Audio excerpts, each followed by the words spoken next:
one words, all at once. thumbnail எல்லாம் போட்டு காமிக்கிறோம். 6 மாச குழந்தைய ஸ்கூல் சேர்த்துட்டீங்களா?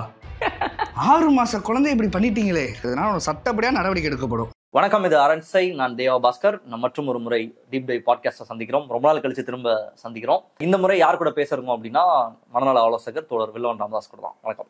ரீசெண்டா நடந்த ஒரு முக்கியமான ஒரு இஷ்யூ, குழந்தை வளர்ப்பு பத்தி நம்ம நிறைய குழந்தைங்களை ரைஸ் பண்றது அண்ட் குழந்தைங்களோட உலகம், அதுல இருக்கக்கூடிய இஷ்யூ நிறைய நம்ம அட்ரஸ் பண்ணி பேசியிருக்கோம். அது சம்பந்தப்பட்ட ஒரு இஷ்யூ தான்.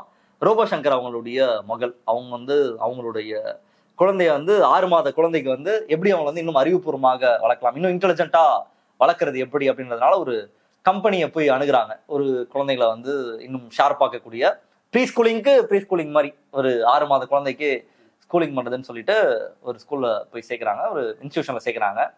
அது மிகப்பெரிய ஒரு இஷ்யூவா ஆகுது. சமூக வலைதளங்கள் எல்லாரும் விமர்சனம் பண்றாங்க, அவங்க கைதாகிறாங்க அப்படின்ற மாதிரியான விமர்சனங்கள் எல்லாம் பலரும் முன் வச்சிருந்தாங்க. அதையொட்டி அவங்களே திரும்ப ரியாக்ட் பண்ணியிருந்தாங்க.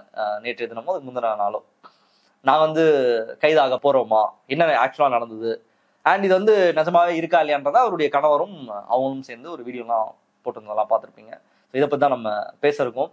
எப்படி பார்க்குறீங்க? முதல்ல இந்த இஷ்யூல இருந்தே நம்ம போகலாம். 6 மாத குழந்தைய ட்ரெயின் பண்றது அப்படின்ற அடிப்படையில் ஒரு நிறுவனம் இருக்கு. இந்த நிறுவனத்தோட டைப்ல தான் இவங்க இது எல்லாத்தையுமே பண்றாங்க. முதல்ல எனக்கு இருக்கக்கூடிய கேள்வி அப்படின்றது, ரைட் பிரெயினை ஆக்டிவேட் பண்றதுக்கு, ரைட் பிரெயின் ஆக்டிவேட் பண்ணா படிக்கிறது, இல்ல குழந்தைங்க ஐக்யூ லெவல் ஜாஸ்தி பண்றது, இன்டெலிஜென்ட் ஆகிறதுக்கான வாய்ப்பு இருக்கு அப்படின்றதெல்லாம் சொல்றாங்க. முதல்ல இந்த லெஃப்ட் பிரெயின் ரைட் பிரெயின் அப்படின்னு ஒரு மேட்டர் சொல்லுவாங்களா, அது உண்மையா? எப்பவுமே ஒரு கண்டுபிடிப்பின் துவக்கம் ஒரு மாதிரி இருக்கும்.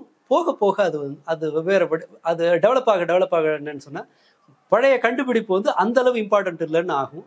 ஆனால் அதனுடைய தொடர்ச்சி இருக்குல்ல, அதுக்கு ஒரு வேலிடிட்டி இருக்கும், அதுக்கு பெரிய தேவையும் இருக்கும். இப்போ நீங்கள் ஃப்ராய்டை ஏற்றவர்கள் மறுத்தவர்கள்னு 2ஆ பிரிஞ்சுது உளவியல். 2 பேரோட வேலைகளும் என்னாச்சுன்னு சொன்னா, ரெண்டுல இருந்தும் நல்ல நல்ல இன்புட் உங்களுக்கு கிடைச்சது. 2ல இருந்தும் மேற்பவர்களும் மறுப்பவர்களுக்கோட கான்ட்ரிபியூஷனுமே என்னன்னு சொன்னுச்சுன்னா, அந்த துறையை மேலும் மேலும் வளர்த்து கொண்டு போதான் முடிஞ்சது. அதை இன்னொன்னு, முதல்ல ஒரு கட்டத்துல என்ன பண்ணாங்கன்னா, ஃப்ராய்டோட பாடங்களை தவிர்த்த யூனிவர்சிட்டிஸ் எல்லாம் நிறைய தவிர்த்தாங்க. அதன் பிறகு என்ன பண்ணாங்கன்னா, இல்லை அப்படி நம்ம புறக்கணிக்க கூடாது, இது ஒரு முக்கியமானதான்னு சொல்லி திரும்ப இன்கார்பரேட் பண்றாங்க. ஸோ அறிவியல் மாறிக்கிட்டே இருக்கும். அதனால லெஃப்ட் பிரெயின் ரைட் பிரெயின் முதல்ல அதற்கு ஒரு கவர்ச்சி வசீகரம் இருந்தது. பின்னால நியூரோ சயின்ஸ் சொல்றது அப்படி ஸ்பெசிஃபிக்கா லெஃப்ட் பிரெயின் ஆக்டிவேட் பண்றது, மிட் பிரெயின் ஆக்டிவேட் பண்றது அப்படிங்கிற மாதிரியான இதெல்லாம் இல்லை. 2ம் வெவ்வேறு வேலைகள்ல இருந்தாலும் கூட 2க்குமான ஒருங்கிணைப்பு இருக்குல்ல, அந்த கனெக்ஷன்ஸ் தான் உங்களுடைய அறிவுத்திறனை மேம்படுத்துறது. லாஜிக் ஒரு போர்ஷன், கிரியேட்டிவிட்டி ஒரு போர்ஷன் வச்சுக்கலாம். லாஜிக் இல்லாமல் எங்கிறது கிரியேட்டிவிட்டி இது பண்ணுவீங்க? நான் ஒரு உதாரணத்துக்கு சொல்கிறேன். மெமரி ஒன்று, நினைவுத்திறனில் ஒரு இது இருக்குது. இன்னொரு புறம் உங்களோட ஃபிசிக்கல் இதோட உங்களுடைய திறன்களுக்கு ஒரு மதிப்பு இருக்குன்னு சொன்னால், உங்கள் நினைவுத்திறனுக்கும் உங்களோட ஃபிசிக்கல் இருக்கிற திறன்களுக்கும் ஒரு கனெக்ஷன் இருந்தால் தான் அது ஒர்க் அவுட் ஆகும். குறிப்பாக இந்த லாஜிக் இருக்குல்ல, இந்த ஹெக்ரூங்கிறது இருக்கு இல்லையா, அதுக்கு நியூரோ சயின்ஸ் டிபார்ட்மெண்ட்ல இருந்து எந்த விதமான வேலிட் ஸ்டடீஸும் கண்டுபிடிப்புகளும் இல்லை, ஆய்வுகளும் இல்லை. அது நல்லது கெட்டதுங்கிற மாதிரி கண்டுபிடிப்புகளும் இல்லை. அது ஓவர் ஹைப்னு சொல்லிட்டு இல்லை. இந்த லெஃப்ட் பிரெயின்னா மியூசிக், டான்ஸ், அதுக்கெல்லாம் லெஃப்ட் பிரெயின் நிறைய இம்பார்ட்டன்ஸ் கொடுக்கும். அது நம்ம படிப்பு ஏன் போர் அடிக்குது, அதுக்கு ரைட் பிரெயின் காரணம். மியூசிக் ஏன் நமக்கு இன்ட்ரெஸ்டிங்கா இருக்கு, அதுக்கு லெஃப்ட் பிரெயின் காரணம். இந்த மாதிரி சொல்லுவாங்க. அதெல்லாம் இருக்குல்ல, வேற காரணம் இருக்கு. நாம ஏதாவது தேடி கண்டுபிடிச்ச ஒரு விஷயத்துல சில கண்டுபிடிப்புகளை தப்பா இன்டர்பிரட் பண்றது சுலபம் நமக்கு இருக்கலாம். மூளையின் ஒவ்வொரு போர்ஷன் ஒரு திறனை கண்ட்ரோல் பண்ணும். கேட்கறதுக்கு ஒரு பார்வை ரெஸ்பான்சிபிள் எதிர்ன்றது ஒன்று இருக்கும். பட் அதை ஆக்டிவேட் பண்றது அப்படிங்கிறது அது ஸ்கேம். அந்த அடிப்படை இவங்க சொல்றதுலேயே, இவங்க விளக்கங்கள்லேயே என்னன்னு சொன்னா, 5 வயசு 6 வயசுக்குள்ள மூளை முழுக்க டெவலப் ஆகிடும், உண்மை. ஆனால் நீங்கள் 6 வயசுக்குள்ள குழந்தை இன்டெலிஜென்ட் ஆக்குறதுக்கான எல்லா கிரவுண்டையும் செஞ்சிடலாம், இந்த மாதிரி சொல்லி கொடுத்து செஞ்சிடலாங்கிறது உண்மை இல்லை. அதுக்கு எந்த இதுவும் இல்லை. அண்ட் நீங்கள் அதனுடைய ப்ரூஃப்னு பார்த்தீங்க, ஏதோ இது ஒரு சக்ஸஸ்ஃபுல் மாடலாக இருந்துச்சுன்னா பல நாடுகள் அதை டேக் ஓவர் பண்ணியிருப்பாங்க. பட் அப்படியெல்லாம் இல்லை. அந்த கார்டு காட்டுறது, நான் ரொம்ப சிம்பிளாக கேட்குறேன். இப்போ 1.5 வயசு குழந்தை, இது பம்கின், இது உருளைக்கிழங்கு அப்படின்னு சொல்லி கண்டுபிடிக்கிறதுனால எதிர்காலத்தில் அதுக்கு என்ன கிடைக்க போகுது? இல்லை, இந்த கேள்வி இன்னும் எளிமையாக கேட்குறேன். ஒரு குழந்தை 3 வயசுல நடக்குது, ஒரு குழந்தை 1.5 வயசுல நடக்குது, இல்லை ஒரு குழந்தை 1 வயசுல நடக்குது. 10 வயசுல 3 வயசுல நடக்க ஆரம்பிச்ச குழந்தைக்கும் 1 வயசுல நடக்க ஆரம்பிச்ச குழந்தைக்கு ஏதாவது வேறுபாடு இருக்குமா? 1 வயசுல நடக்க ஆரம்பிச்ச குழந்தை 1 மணி நேரத்துக்கு 40 கிலோமீட்டர்லாம் ஓட போகிறதில்ல. லேட்டாக கற்றுக்கிட்டாங்கன்னா அதை வந்து அந்த திறன் ஒரு அளவுக்கு தான் இப்போ லைஃப்பை லீட் பண்ணுற அளவுக்கானது தேவைப்படும். அதுக்கு மேலே ஒருத்தரை அறிவுபூர்வமாக வளர்க்குறது அப்படிங்கிறதெல்லாம் வந்து என்னென்னு சொன்னால் சும்மா இது ஒரு ஸ்கேம்னு நான் சொல்ல மாட்டேன், அந்த அளவுக்கு நான் சொல்ல விரும்பல. ஆனால் இது இங்கே நடக்கிறது என்னன்னு சொன்னால் ஃபியர் ஆஃப் மிஸ்ஸிங் அவுட் அப்படின்னு ஒரு FOMO. நம்ம குழந்தைய வளர்க்கும் போது இதை மிஸ் பண்ணிடுவோமோ நமக்கு ஒரு பயம் இருக்கும். இதை நான் கொடுக்கலன்னா நாளைக்கு என் குழந்தை வந்து இந்த போட்டியில் தோத்துருமோ அப்படின்னு ஒரு பயம் இருக்கும். அதை கேபிட்டலைஸ் பண்ண அதை பயன்படுத்திக்கிறதுக்கு உண்டான எல்லா வாய்ப்புகளையும் எல்லாரும் பயன்படுத்துவாங்க. ஜோசியக்காரன் அதை செய்வான். நான் முன்னாடி இந்த ஒரு காலத்தில் எல்லா சேனல்லையும் ஜோசியக்காரங்க, அந்த தாயத்து விற்கிறவங்க, இவங்கெல்லாம் வந்து கேப்சர் பண்ணி வச்சிருந்தாங்க தெரியுமா. ஒரு 3-4 மணி நேரம் எல்லா சேனல்லையும் பேசுவாங்க. அதில் ஒருத்தர் என்ன சொல்றாரு, குழந்தைக்காக ஸ்கூலுக்கு இவ்வளவு செலவு பண்றாரு, குழந்தைக்காக மற்றதுக்கு இவ்வளவு செலவு பண்றாரு, எல்லாம் பண்ணிட்டு வீடு கட்டுறீங்க, எல்லாம் பண்றீங்க, நல்ல பேரை ஒரு நியூமராலஜிஸ்ட் கிட்ட கேட்டு ஒரு நல்ல பேரை வச்சிங்கன்னா அவன் வாழ்க்கை எவ்வளவு நல்லா இருக்கும், நீங்க இதுக்கு ஏன் முதலீடு போட மாட்டீங்கன்னு கேட்டார். ஒரு கோயம்புத்தூர்ல இருக்கிற ஒரு பார்க்கறதுக்கு ஏதோ மார்வாடி மாதிரி இருந்தாரு, அந்த மாதிரி ஒரு லாஜிக் கேட்டார். சிம்பிளா. ஆனா ஒரு பேரண்டோட பார்வையில உங்களுக்கு தோணிடும், குழந்தைக்காக எல்லாத்தையும் செய்யணும், இந்த இந்த இந்த கிழவனுக்கு ஒரு 10,000 ரூபா தான் செலவு பண்ணி பார்ப்பேன், ஏன் அதை மிஸ் பண்ணணும்னு தோணும். அந்த மாதிரி தான் இதையும் செய்யறாங்கன்னு நான் நினைக்கிறேன். ஏன்னா இதுக்கு உருப்படியான எந்த அறிவியல் ஆய்வுகளும் கிடையாது. இன்ஃபேக்ட் அவங்க அதை பத்தி பொருட்படுத்தக்கூடாது. இதில் உட்காந்து ஆய்வு பண்றது இவங்களுமே கூட எந்த ரிசர்ச்சும் தரல. ஜப்பான்ல இருக்கிற முக்கியமான கல்வி நிறுவனங்கள் இதை வந்து தங்களுடைய கரிக்குலம்ல இன்கார்பரேட் பண்ணியிருக்காங்க அப்படின்னு சொல்றாங்க. அபாகஸை பல பள்ளிகள் சொல்லி கொடுத்தாங்க தான் எனக்கு தெரிஞ்சு 10 வருஷத்துல. இந்த கடந்த 15 வருஷத்துல அபாகஸ் சொல்லி கொடுத்த ஸ்கூலோட கணித திறன் மாணவர்கள்ட்ட மேம்பட்டு இருக்கா அப்படின்னா கிடையாது. அது எதையுமே செய்யலை. இது வந்து என்னன்னு சொன்னா நமக்கு 2வது பாயிண்ட், ஃபியர் ஆஃப் மிஸ்ஸிங் அவுட்டுக்கு அடுத்தது 2வது பாயிண்ட் என்னன்னா, நமக்கு ஏதாவது ஒன்று இதை செஞ்சு பார்ப்போமா, அதை செஞ்சு பார்ப்போமா, பத்தலை அப்படிங்கிற ஒரு எண்ணம் இருக்கு. ஏதோ ஒன்று செஞ்சிடணும், அன்சேஃபாக ஃபீல் பண்ணும்போது ஏதாவது ஒன்று புதுசாக ட்ரை பண்ணி பார்ப்போம் அப்படின்னு முயற்சி பண்ணுறதுனுடைய ஒரு விளைவாகவும் இருக்கலாம். ஏதாவது புதுசாக செய்யும் போது அது ஒர்க் அவுட் ஆகுதான்னு பார்க்கலாம்ல. இப்படி கவர்ச்சிகரமான விளம்பரங்களுக்கு சுலபத்தில் நம்ம ஆட்கள் ஈல்ட் ஆகுறாங்க. 6 மாதத்துக்குள்ள ட்ரெயின் பண்ணணும் குழந்தைய, 6 மாசத்துல அப்படின்னு 6 மாசத்துல ட்ரெயின் பண்ண ஆரம்பிக்கிறாங்க அப்படின்னா அந்த அளவுக்கு என்ன நிர்பந்தம் இருக்குன்னு நினைக்கிறீங்க பேரண்ட்ஸ்க்கு? 6 வெறும் FOMO மட்டும் தானா, மத்தவங்க பண்றாங்க நம்ம பண்ணாம இருக்கோம் அப்படின்னு மெஜாரிட்டி அதுதான். 2வது குழந்தை வளர்ப்பு இல்ல, நம்ம வந்து நம்ம பெருசா நம்ம லைஃப்ல நம்மளோட பொட்டன்ஷியல் வந்து ரீச் பண்ணல, அப்போ நம்ம 6 மாசத்துல இருந்து சொல்லிக் கொடுக்க ஆரம்பிக்கிறோம் அப்படின்னா இவங்க அதை பண்ணிடுவாங்கன்ற சின்னதா நீங்க பிரிச்சீங்கன்னா பல்வேறு சிறு துணுக்குகளா இருக்கிற பல பிரச்சனைகளை நீங்க பார்க்க முடியும். முதல்ல இது மிஸ் பண்றோங்கிறதுக்கு மேல நான் யோசிக்கிறது என்னன்னு சொன்னா, பெற்றோர்களுக்கு ஒரு மிகையான அதீதமான குற்ற உணர்வு இருக்கு. நாம ப்ராப்பரா நம்ம குழந்தைய வளர்க்கல அப்படிங்கிற தாழ்வு மனப்பான்மை, இந்த குற்ற உணர்வு இருக்கு. ஒரு 10-15 வயசுல வந்தா பரவாயில்ல, இல்ல முதலே வந்துருக்கு. ஏன்னா நான் போதிய அட்டென்ஷனை கொடுக்கல, வெவ்வேறு பிரச்சனைகள் இருக்கு. இவங்க எல்லாருமே தனிப்பட்ட முறையில பெற்றோர்கள்னு கணக்கு போட்டு பார்த்தோம்னா 10ல் 8 பேர் வந்து ஒரு மாதிரி ஒரு ஸ்ட்ரெஸ்ஃபுல்லா இருக்கலாம். வாழ்க்கை சூழல் வந்து இந்தியாவில் எத்தனை பேருக்கு ஒரு எல்லாமே கம்ஃபர்டபுளா இருக்கு, நம்முடைய கட்டுப்பாட்டுல இருக்கு, போதுமான பணம் இருக்கு, எல்லாமே இருக்குன்ற மாதிரியான ஆட்கள் ஒரு 10% மிடில் கிளாஸ்ல இருக்கவங்க தான் இருக்கலாம். மற்ற எல்லாருக்குமே தனிப்பட்ட வாழ்க்கையில பல போதாமைகள் இருக்கு. வேலை போயிடுமோங்கிற பயம் இருக்கலாம், எனக்கு அட்டென்ஷன் கிடைக்கலங்கிற மனைவியோட இது இருக்கலாம், குழந்தைய பார்த்துக்கிறதுக்கு கூடுதல் ஆட்கள் இல்லாமல் இருக்கலாம், கண் கூட தெரியும் நான் போதுமான கவனம் என் குழந்தைக்கு கொடுக்கல அப்படிங்கிற குற்ற உணர்வு வந்து பாரபட்சம் இல்லாமல் எல்லா பெற்றோர்களுக்கும் இருக்கு. அது ஏதோ ஒரு காரணத்தினால வெளியில இருந்து வரலாம், இல்லை உள்ள இருந்தே வரலாம். இப்படி இந்த குற்ற உணர்வு வரும்போது இப்படி ஒரு விளம்பரம் பார்க்குறோம். ஸோ அட்லீஸ்ட் இதை கொடுத்துட்டா குழந்தை கொஞ்சம் இன்டெலிஜென்ட்டா ஒரு மாதிரி கிரியேட்டிவா வரும் அப்படின்னு ஒரு நம்பிக்கை வந்து இந்த குற்ற உணர்வை காசாக்குறது அப்படிங்கிறது தான் இந்தியாவில் பரவலாக எல்லா இடத்துலையும் நடக்கிறது. ஒரு எக்ஸாம்பிள், ஒரு செயின் ஆஃப் ஸ்கூல், இந்தியாவில் இருக்கிற முக்கியமான ஒரு செயின் ஆஃப் ஸ்கூல் நடத்துகிற நிறுவனம், அவங்க ஒரு புது ஆஃபரை அறிமுகப்படுத்துகிறாங்க. ஹொசூரில் கேட்டேன், மற்ற இடங்கள்ல அது இருக்கலாம். 3வது படிக்கிற பசங்களை கிளாஸை 2ஆக பிரிக்கிறாங்க. நீங்கள் 70,000 ரூபா சம்திங் இனிஷியல் ஃபீஸு. அந்த ஃபீஸ் கட்டினீங்கன்னா வுட்டன் ஃப்ளோரிங்கு, அந்த ஐரோப்பா இதில் லண்டனில் இருக்கிற மாதிரியான கிளாஸ் ரூம் செட்டப்பு இதெல்லாம் மாற்றி அந்த கிளாஸில் பசங்களை படிக்க வைக்கலாம். அது இல்லைன்னு சொன்னால் நார்மல் அந்த சிபிஎஸ்சி சிலபஸில் படிக்க வைக்கலாம். 2ஆக பிரிக்கு, பெரிய வித்தியாசம் ஒன்றும் இல்லை. பட் அப்படி அதனுடைய அது என்னென்ன ஆராய்ச்சி பண்ணாமலே மக்கள் வந்து அந்த கிளாஸுக்கு வந்து மாற்றினாங்க பசங்களை. புதுசு ஏதோ ஒன்று பெட்டராக இருக்கும் அப்படின்னு சொல்லிட்டு. அதே போல் இந்த செயின் ஸ்கூல், எங்கேயோ ஒரு ஸ்கூலில் நீங்கள் பள்ளியினுடைய திறன்கிறது ஒரு கட்டடமோ லேபோ டெஸ்கோ போர்டோ இல்லை, ஸ்மார்ட் போர்டோ இல்லை. ஒரு ஆசிரியர் அவரோட இன்வால்மெண்ட்டு, ஒரு ஆசிரியருக்கும் மாணவர்களுக்குமான அந்த உரையாடல் எப்படி இருக்குது, அண்ட் அவங்களுக்கு இருக்கிற என்ன சொல்கிறது அந்த கமிட்மெண்ட் இருக்குல்ல, இந்த பசங்களுக்கு ஏதோ ஒரு வகையில் செய்யணும், இது இருக்கிற அந்த இன்வால்மெண்ட் இருக்கிற ஒரு ஆசிரியர், பொறுமையாக இருக்கிற ஒரு ஆசிரியருக்கு அறிவு பாதி இருந்தால் கூட போதும். சாதாரணமாக அந்த பாடத்தை சொல்லித்தர அளவுக்கான திறன் இருந்தால் போதும், கிளாஸ் வந்து பெட்டர் ஆகும். பசங்களை வந்து எங்கேயோ வேற ஒரு பெரிய இடத்துக்கு உங்களால் கொண்டு போக முடியும். ஆனால் அந்த ஆசிரியரை லோக்கல்லேருந்து தான் ஒருத்தர் சோர்ஸ் பண்ண போகிறாங்க. பட் எங்கேயோ ஹைதராபாத்தில் வந்து ரொம்ப பிரம்மாண்டமாக இருந்த சக்ஸஸ்ஃபுல்லாக இருந்த ஸ்கூல் நம்ம ஊரில் ஆரம்பிக்கிறாங்கும் போது உடனடியாக அடிச்சு பிடிச்சிட்டு அங்கே ஓடி போய் சேர்க்குறாங்க. 12 செக்ஷன் 15 செக்ஷன் ஆரம்பித்த கதையெல்லாம் உண்டு. ஒரு இதில் அந்த டிமாண்ட் ஜாஸ்தியானதுனால பேரை மட்டும் வச்சுட்டு வெவ்வேறு இடங்களில் போய் ஸ்கூல் சேர்க்குறது. இது எங்கே ஆரம்பிக்குதுன்னா நமக்கு இந்த தாழ்வு மனப்பான்மையிலேருந்து ஆரம்பிக்குது. இப்போவே பெஸ்ட்டில் கொண்டு போய் போட்டுட்டோம்னா நமக்கு சேஃப் தானே அப்படின்னு சொல்லிட்டு இது ஒரு காரணம். அடுத்ததான் நமக்கு இந்த அறிவு போதாமல் இருக்குல்ல, ஒரு விஷயத்தை ஆராய்ச்சி செய்யாமல் நீங்கள் பாருங்களேன். இந்த ஹெக்ரு நான் இன்ஸ்டாகிராமில் பார்த்து வந்தேன்றாங்க. இன்ஸ்டாகிராம் 1-1.5 நிமிஷத்து வீடியோவில் பார்த்து தான் குழந்தைய வந்து இன்ஸ்டாகிராம் மார்க்கெட்டிங் வந்து ஒரு பயங்கரமான மார்க்கெட்டிங். இப்போ எல்லாமே நம்ம வாங்குற ப்ராடக்ட்ஸ்ல இருந்து எல்லாமே இன்ஃப்ளூயன்சர்ஸ் இன்ஸ்டாகிராம்ல தான் பார்க்குறோம். நம்ம அந்த காட்சிகளில் சின்ன சின்ன காட்சி துணுக்குகளை பார்த்துட்டு முடிவெடுக்கிற அந்த அவசர கொடுக்கத்தனம், இந்த நிதானமின்மை இருக்குல்ல, அது உருவாக்கி இருக்கிற சமூக ஊடகங்கள் உருவாக்கி, அல்லது சாய்ஸும் இருக்கா. இப்போ நிறைய எல்லாம் எக்ஸ்ப்ளோர் பண்ணி பார்க்கறதுக்கு இப்போ இருக்கிற பேரண்ட்ஸ்க்கு வாய்ப்பு இருக்கு. இதை போட்டு பார்க்கலாம், அதில் போட்டு பார்க்கலாம். அந்த அவுட் ஆஃப் கியூரியாசிட்டி பலர் பண்ணுவாங்கன்னு நான் நம்பல.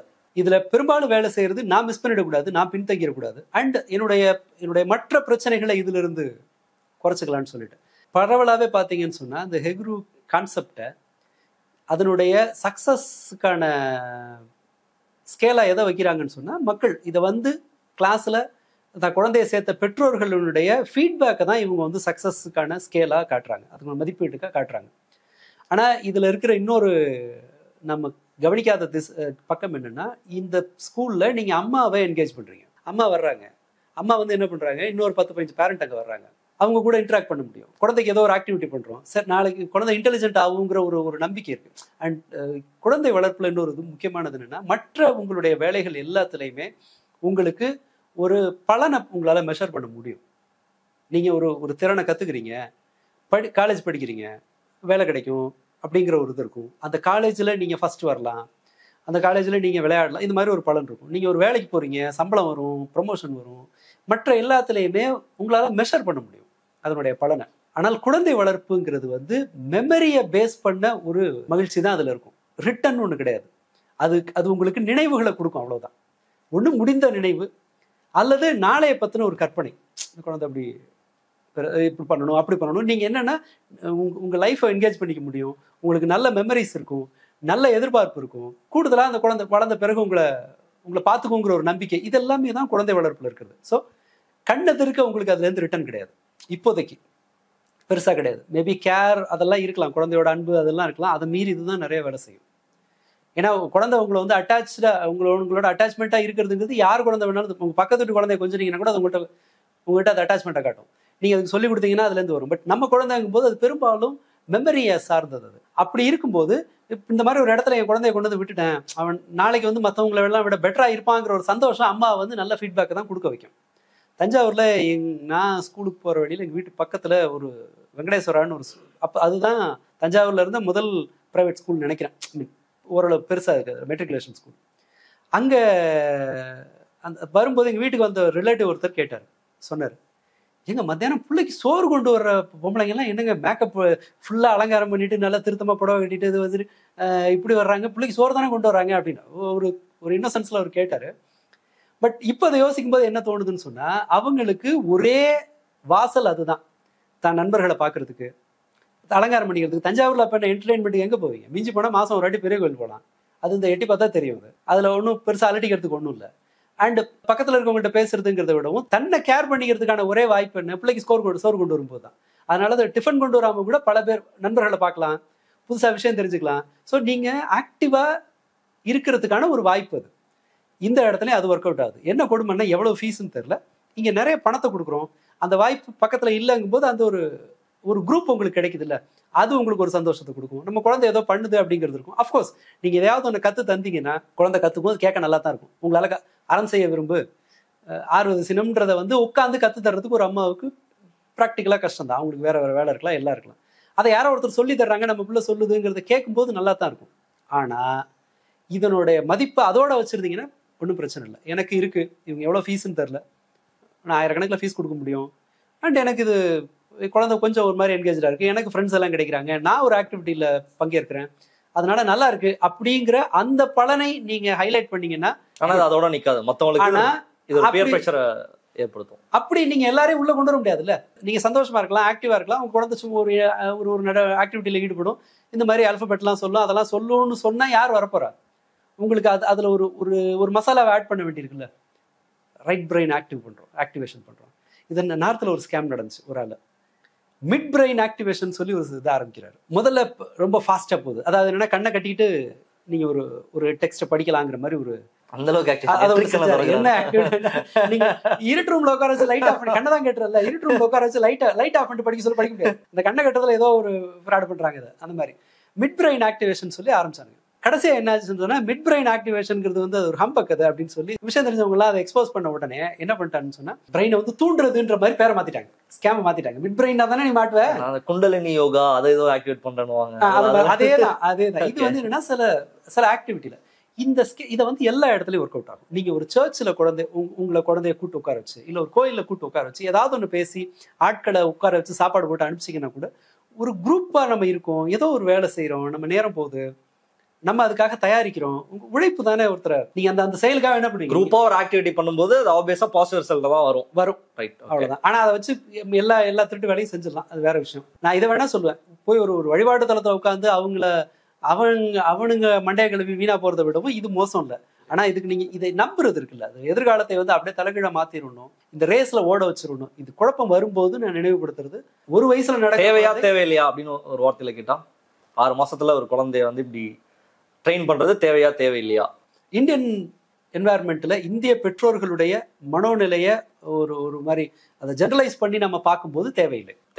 யாருக்கு தேவை அப்படின்னா, சிலருக்கு அது தேவைப்படலாம். எந்த ஒண்ணுக்குமே அது ஹார்ம்லெஸ் அப்படின்னு ஆகும்போது, எந்த ஒண்ணுக்குமே ஒரு அம்மாவுக்கு பியர் குரூப்பே இல்லை, தான் குழந்தையோட வேறு குழந்தை வைத்திருக்கிற பெற்றோர்களே இல்லை, ரொம்ப லோன்லியா ரூமுக்குள்ள இருக்கு, என்னோட அபார்ட்மெண்ட்ல வேற வழியே இல்லை அப்படின்ற பட்சத்துல, எனக்கு இந்த மாதிரியான குழந்தைய வந்து கேஜெட்ல மாட்டிக்காம சும்மா இன்னொரு இடத்துல போயிட்டு வர்றதுக்கு நான் ஒரு மாதிரி ஃப்ரஸ்ட்ரேட்டடா இருக்கேன், எனக்கு ஒரு குரூப் கிடைச்சா நல்லா இருக்கும், இதெல்லாம் இருக்கு. அண்ட் மோர் ஓவர் எனக்கு சஃபிஷியண்டா பணம் இருக்கு, தாராளமா செலவு பண்ணலாம், ஒரு சாமியார் மட்டத்துக்கு போறதை விடவும் இது பெட்டரான சந்தேகம் இல்லாம சொல்லுவேன். ஆனா இந்த எதிர்பார்ப்பு நோ, ஏன்னா அதுக்கு எந்த சயின்டிபிக் இதுவும் கிடையாது. அண்ட் முந்தா நாள் கண்டுபிடிச்சு ஜாலியா வெளியே போயிட்டு வர மாதிரி வேணா போயிட்டு வரலாம். அதனால கேடுன்னு ஒண்ணு இருக்குன்னு நான் சொல்ல மாட்டேன், அவ்வளவுதான். அதாவது வந்து உங்க குழந்தைய குட்டிச்சோர் ஆக்கிடும்னா நான் சொல்ல மாட்டேன். பலனும் இருக்கணும் நம்ம கேரண்டி பண்ணலாம். அது நீங்க எதிர்பார்க்கிற பலன் கிடையாது, தற்காலிக பலன்களை சொல்லுங்க, நான் கண்ணை மூடிட்டு ஒத்துப்பேன். இல்ல தோழர், இது வந்து இப்போ இவ்வளவு நேரம் நம்ம பேசுனது எல்லாமே பேரண்ட்ஸ் பெர்ஸ்பெக்ட்ல இருந்து நம்ம பேசணும். ஒரு குழந்தை பெர்ஸ்பெக்ட்ல இருந்து யோசிச்சு பார்ப்போம். 6 மாசத்துல ஒரு குழந்தை என்ன பண்ணா, எனக்கு தெரிஞ்சு குப்புற விழுந்திருக்கும். ஆமா ஆமா, நடக்குமான்னு எனக்கு தெரியல. குப்புற விழுந்திருக்கும், தொட்டில படுத்து தூக்கிட்டு இருக்கும், சாப்பிடுவாங்க, அதுக்கு பால் கொடுப்பாங்க, குடிச்சிட்டு தொட்டில தூங்கும். ரொம்ப நேரம் தொட்டில இருக்குன்னு சொல்லிட்டு அது கொஞ்சம் மூவ்மெண்ட்லாம் இருக்கணும், தூக்கி வெளியே போடுவாங்க, உருண்டுட்டு இருக்கும், திரும்ப தூக்கி தொட்டில போடுவோம். இதுதான் இருக்கும். இப்ப இந்த குழந்தைய வந்து நம்ம கூட்டு போறோம், அதை போய் உட்கார வைக்கிறோம், அதை கவனிக்க வைக்கிறோம் அப்படின்னா எனக்கு புரியல, அது எப்படி அந்த குழந்தைகளுக்கு எப்படி இருக்குன்னு கேட்கல. இல்ல, குழந்தைகளுக்கு எப்படி இருக்குன்னு சொன்னா, உங்களுக்கு வேற வெளியில அது கிடைக்கலன்னு வச்சுக்கோங்க, உங்களுக்கு ஆக்டிவா குழந்தைய பாத்துக்கிறதுக்கான வாய்ப்பு திறன் அம்மாவுக்கு இல்லைன்னா, அங்க போய் உட்காந்து குச்சியால அடிச்சா சொல்ல போறாங்க, ஏதோ காட்ட போறாங்க, இஷ்டம் தான் சொல்ல போகுது, இல்லாட்டி அந்த நண்டு போக போகுது, அவ்வளவு ஸ்ட்ரெஸ்ஃபுல்லா இருக்காதான் கேட்கறேன். இல்ல அப்படி இருக்கும்னு நான் நம்பல, அது தெரியல. அதாவது அந்த இடத்துல நீங்க ஒரு அளவுக்கு மேலாம் நீங்க ஒரு வயசு குழந்தையெல்லாம் ஒன்றும் பண்ண முடியாது. பட் இது ஒரு காமனா எல்லாரும் நான் செஞ்சே ஆகணும்னு நினைச்சாங்கன்னா சொல்ல மாட்டேன். நான் சொல்றதான், பணம் நிறைய இருக்கு, எனக்கு சமூகத்தோட தொடர்பு கொள்றதுக்கு வழியே கிடையாது, குழந்தை ஏதோ ஒன்று என்கேஜ் பண்றதுக்கு, அண்ட் எனக்கு ஒரு குரூப் வேணும், ஒரு மணி நேரம் அவங்க பிள்ளைய பார்த்துக்கிட்டாங்கன்னா நான் வேறமா உட்காந்து வேடிக்கை பார்க்கணும் அப்படின்ற பட்சத்துல சொல்லலாம்ல. ஒருத்தரை கேர்டேக்கரை வைக்கிறாங்க, நம்ம அதை குறை சொல்ல முடியுமா? அம்மா தானே பார்த்துக்கணும்னு நம்ம ஆர்கியூ பண்ண போறது இல்லை. அம்மாவோட முடியலைன்னா ஒரு கேர்டேக்கரை வைக்கிறாங்களா, அந்த மாதிரி. அண்டு தனக்கு இன்னொரு இது என்னன்னு சொன்னா, இதை ஆதரிக்கலான்னா ஒரு பாயிண்ட், நீங்க உங்க குழந்தைய விட்டுட்டு ஒரு 1 hour வேற ஒருத்தட்ட விட்டுட்டு நீங்க ஒரு பிரேக் எடுத்தீங்கன்னா உங்களுக்கு உங்களுடைய பதட்ட அளவு கொஞ்சம் குறையும். ஏன்னா பேரண்ட் அம்மாவோட ரோல் ப்ராக்டிக்கலா ரொம்ப கஷ்டம், ரொம்ப கஷ்டம் இப்போ. ஏன்னா முன்பு உங்களுக்கு சப்போர்ட் சிஸ்டம் வந்து நீங்க விரும்பாமலே கிடைக்கும். உங்க பக்கத்துல இருக்கவங்க குழந்தைய கூட்டு போயிடுவாங்க, பார்க்க ஆட்கள் வருவாங்க, வெவ்வேறு உங்களுக்கு பிரேக் வந்து நிறைய கிடைக்கும். இப்போது நகர்ப்புறங்கள்ல மற்றவங்க வேலைக்கு போறாங்க, நமக்கு பயம் இருக்கு, யாரை நம்புறதுங்கிற குழப்பம், இதெல்லாம் ஏகப்பட்ட குழப்பம் இருக்கிறதுனால அந்த ஒரு 1 hour 1.5 மணி நேரம் ஒரு அம்மாவுக்கு பிரேக் கிடைக்கிறதுங்கிறது இல்லை. ஆனா அது அப்படியே இதாகி அக்கம்யூலேட் ஆகி அது ஒரு பெரிய பிரச்சனையா இருக்கும். அல்லது இப்போ கணவர் இல்லை மாமியார் இருக்காங்க இவங்களாம் பார்த்துக்கிறாங்கங்கும் போது ஓரளவு இதாக இருக்கலாம். ஸோ அப்படி ஒரு 1 hour பிரேக் இருக்குன்னு சொன்னால் அது மேபி ஒர்க் அவுட் ஆகலாம். குழந்தைக்கு ஸ்ட்ரெஸ்ஃபுல்லாக இருக்குமானா எக்ஸாக்டாக இவங்க சொல்கிறது தான் செய்கிறாங்கன்னா ஸ்ட்ரெஸ்ஃபுல்லாக இருக்க வாய்ப்பு இல்லை. இந்த ஹெக்ரோட இன்னொரு ஒரு கவர்ச்சிகரமான விளம்பரம் என்ன தெரியுமா? ஒரு மாசத்துல 10,000 புக்கு படிக்கலாம் சர்ன்னு அந்த எந்திரன்ல சிட்டி பண்ற மாதிரி அப்படி படிக்கலாம் அப்படின்லாம் சொல்றாங்க. யார் படிக்கலாம்? யாரோ ஒருத்தர் ஆட்கள் இதுல வந்து வர்றவங்க. ஒரு அம்மா வந்து சிங்கப்பூர் அம்மா வந்து என் பிள்ளை ஒரே மாசத்துல 20 புக்கு படிச்சிருச்சு அப்படின்னு. நமக்கு பிடிச்சிருந்துச்சுன்னா அதை நம்ம வந்து நிறைய அதோட நல்ல பார்ட் ஏதாவது சொல்லுவோம், இல்ல தேவையில்லாம நம்ம உருவாக்கி கூட நல்ல ஃபீட்பேக்கை கொடுப்போம். அதை பொருட்படுத்த தேவையில்லை. ஸ்டடி தான் இந்த இடத்துல விஷயம். அப்படி எதுவும் இல்லை. இல்ல ஒரு அட்டென்ஷன் பவர் அப்படின்றது, அட்டென்ஷன் ஸ்பேன்ன்றது எவ்வளோ இருக்கும்? யூஸ்வலாக ஸ்கூலில் இப்போ எங்கள் ஸ்கூலில் வந்து டீச்சர்ஸ் டேக்கு முன்னாடி நினைக்கிறேன், சில்ட்ரன்ஸ் டேக்கோ டீச்சர்ஸ் டேக்கோ என்ன பண்ணுவாங்கன்னா, ஸ்டூடெண்ட்ஸ் வந்து டீச்சர்ஸாக இருக்கணும், அன்னைக்கு கிளாஸ் எடுக்கணும். அப்போது அதுக்கு நான் ஒரு நாள் கிளாஸ் எடுக்க போகும்போது எனக்கு வந்து சொன்னாங்க, அப்போ தான் சொன்னாங்க, ஒரு எங்களோட பிரின்சிபல் மேடம்னு ஒருத்தவங்க சொன்னாங்க. என்ன சொன்னாங்கன்னா, இப்போ நீ கிளாஸ் எடுக்க போகிற, எப்படி எடுக்கணும்னு சொன்னாங்க. காலைல அவன் அப்பா அம்மாட்ட திட்டு வாங்கியிருப்பான், சாப்பிட்டு வந்திருப்பானா சாப்பிடாம வந்திருப்பானான்னு தெரியாது, இப்படிலாம். அப்பதான் எனக்கு அவங்களோட பெர்ஸ்பெக்டிவே புரிஞ்சுது. நீ எப்படி போய் அட்டன் பண்ண ஒரு கிளாஸை ஸ்டூடெண்ட்ஸ் அட்டன் பண்ணும்போது எப்படி அந்த ஒரு 40 minutes 45 minutes எப்படி முடிக்கணும் அப்படின்றத சொல்லி அந்த அட்டென்ஷன் ஸ்பேனை வச்சு நிறைய சொன்னாங்க. அதே மாதிரி நான் சின்ன குழந்தைங்க வந்து டான்ஸ் சொல்லி கொடுத்துருக்கேன், LKG பசங்களுக்கு. அப்போ வந்து என்னோட டான்ஸ் மாஸ்டர் வந்து எனக்கு சொல்லி கொடுத்தாரு. அதிகபட்சம் ஒரு 10 நிமிஷம் தான் உனக்கு கவனிப்பான். ஸோ ஃபர்ஸ்ட் 15 நிமிஷம் சும்மா ஏதாவது ஒர்க் அவுட் சொல்லி கொடு, லாஸ்ட் 15 நிமிஷமும் விட்டுரு, நடுவில் ஒரு 10 நிமிஷம் மட்டும் 2 ஸ்டெப் சொல்லி கொடு, இவ்வளோ போதும். ஏன்னா அவங்களால கவனிக்க முடியாது, அதுக்கு மேலே குழந்தைங்க ரொம்ப அட்டென்டிவா இருப்பாங்க, பட் அவங்களால அதுக்கு மேலே கவனிக்க முடியாது அப்படின்றத சொன்னாங்க. நான் சொல்றது இப்போ குழந்தைங்களுக்கும் எனக்கு இந்த மாதிரி சொன்ன எக்ஸ்பீரியன்ஸ் இருக்கு. நான் நிறைய 11th 12th 10th 11th 12th அவங்களுக்கு கிளாஸ் எடுக்கும்போது அட்டென்ஷன் ஸ்பேன் ரொம்ப கம்மியா இருக்கும். அதுக்குள்ள நீ எவ்வளவு சொல்லிக் கொடுக்க முடியுமா சொல்லு. 40 நிமிஷம் பீரியட்னா 15 நிமிஷம் அவனுக்கு நீ ஒழுங்கா சொல்லி கொடுத்தா போதும், மற்ற டைம் அவனை ஃப்ரீயா விட்டுன்ற மாதிரி தான் சொல்றாங்க. இவங்களுக்கே எப்படின்னும் போது அவங்கள்ட்ட போய் நம்ம என்ன பண்ண முடியும்? இல்ல அது ஒன்றும் பெருசா எல்லாம் உங்களுக்கு அவுட்கம் எல்லாம் பெரிய அளவுல வராது. அது நான் சொல்றேனே உங்களுக்கு அதுல வந்து அகாடமிக்கலா அவங்க கிட்ட ஒரு ஒரு ஒரு அவங்க பெரிய ஒரு இன்டெலிஜென்ட்டா அவங்க திறனை வந்து ஒன்றும் எல்லாம் பண்ண முடியாது. என்னன்னா குழந்தை ஒரு 2 டீச்சர் இருக்காங்க, அவங்க வேகமா ரொம்ப சிம்பிள் போன் கொடுக்கறதுக்கு பதிலா வேற எங்கத்துல போய் விடு விளையாண்டுட்டு வந்துட்டோம் வந்து கூட்டு போவோம். காடை காட்டுறாங்க, கலரா காடை காட்டுறாங்க. ஒருத்தர் வந்து நமக்காக செலவு பண்றாங்க. நீங்க அது வந்து உருளைக்கிழங்கு வெங்காயம் இதெல்லாம் கண்டுபிடிக்கிறது ஒன்றும் கஷ்டம் கிடையாது. குழந்தைக்கு 6 மாசத்துல இது அப்பா இது அம்மா குழந்தைங்க ஆமா பாட்டி தாத்தான்னு சொன்னா பாட்டின்னு 10 வாட்டி சொல்லி கொடுத்தீங்கன்னா பாட்டி எங்கன்னா பாட்டியை பார்க்க போகுது. அந்த இது வந்துடும். அதே கார்டுல வந்து சொல்லி தராங்க. இதை நீங்க வந்து பயந்து ஒரு பியர் பிரஷர் எடுத்துட்டு ஃபியர் ஆஃப் மிஸ்ஸிங் அவுட் பண்ணி போய் சேர்க்கணும்ன்ற எந்த அவசியமும் இல்லை. இது ஒரு அவர்களுடைய அறிவுத்திறனுக்கான வாழ்க்கையில முன்னாடி போறதுக்கான இன்வெஸ்ட்மெண்ட் அப்படின்னு நினைச்சீங்கன்னா உங்களுக்கு பிற்காலத்துல அது ஸ்ட்ரெஸ் தான் மிச்சமாகும். அவ்வளவுதான் விஷயம். இல்ல எனக்கு வேற எதுவும் இல்ல, சோஷியலைஸ் பண்றேன் அப்படின்ற அளவுல போறோம். இதை வேற பேர்ல சொன்னீங்கன்னா எவனும் வரமாட்டான். நம்மளுங்க நம்ம இன்சூரன்ஸே எடுக்க பயப்படுறாளுங்க. இப்பயோ சாக போறோம், அதுக்கு இப்போ போகணுன்ற மைண்ட் செட் இருக்கிற ஊர் இது. ஸோ இங்க அது ஒர்க் அவுட் ஆகாது. இதுல மாட்டினது இந்த விளம்பரத்துல மாட்டினது ரோபோ சங்கர் பொண்ணு. எனக்கு தெரிஞ்சு அவங்களுக்கு வந்து அவருடைய பிரத்யேக திறமையிலிருந்து அவங்க வந்து ஒரு இன்ஃப்ளூயன்சரா உருவானாங்கன்னு இல்லை. அவங்க அப்பாவுக்கு அந்த லிவர் பிரச்சனை வந்து அது ஒரு பெரிய நியூஸ் ஆச்சு. பரவல ஆள் எங்க காண போயிட்டாரு, என்ன ட்ரீட்மெண்ட் எடுக்கிறாரு, எப்படி இருக்காரு, அவங்க ஃப்ரெண்ட்ஸ் எல்லாம் ரொம்ப கஷ்டப்படுறாரு. ஒரு படத்துல நடிச்சிருக்காங்க. எனக்கு தெரிஞ்சு அவங்க கவனம் பெற்றதுன்னு சொன்னா அவருக்கு உடம்பு சரியில்லாம போய் அவர் லைம்லைட் அவர் ஒரு மாதிரி காண போயிருந்தார்.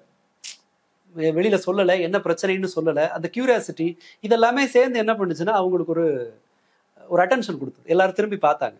திரும்பி பார்த்த போது அதுக்கு அடுத்து உடனடியாக இவங்க கல்யாணம் வரும்போது இவருடைய அந்த அந்த அந்த எமோஷனல் பார்ட் இருக்குல்ல, ஆள் காணும், உடம்பு ஏதோ சிக்கா இருக்கு, மீண்டு வந்திருக்காரு. இந்த சுவாரஸ்யமான கதை என்ன செஞ்சுன்னு சொன்னா இவங்களோட அந்த கல்யாணத்தின் மேல ஒரு ஸ்பாட்லைட், ஆமா, ஒரு கவன குவியலை ஏற்படுத்துது. அதன் பிறகு அவங்க என்ன பண்றாங்கன்னா கல்யாணத்தை வச்சு இது போடுறது, அதுக்கான ஷோஸ் போடுறது, அது இதுன்னு சொல்லி என்ன பண்ணாங்கன்னா ஒரு மார்க்கெட்டை கிரியேட் பண்ணாங்க. அந்த மார்க்கெட்டை உருவாக்கின பிறகு அந்த மார்க்கெட்டை வச்சுட்டு தன்னோட எல்லா ஈவெண்ட்டையும் ஆக்குறது. ஒரு மாதிரி மக்கள் வந்து வெறுத்து போற அளவுக்கு தங்களுடைய தனிப்பட்ட சாதாரண நிகழ்வுகளை கூட எமோஷனல் கோட்டிங்கோட பேசிட்டே இருந்தாங்க.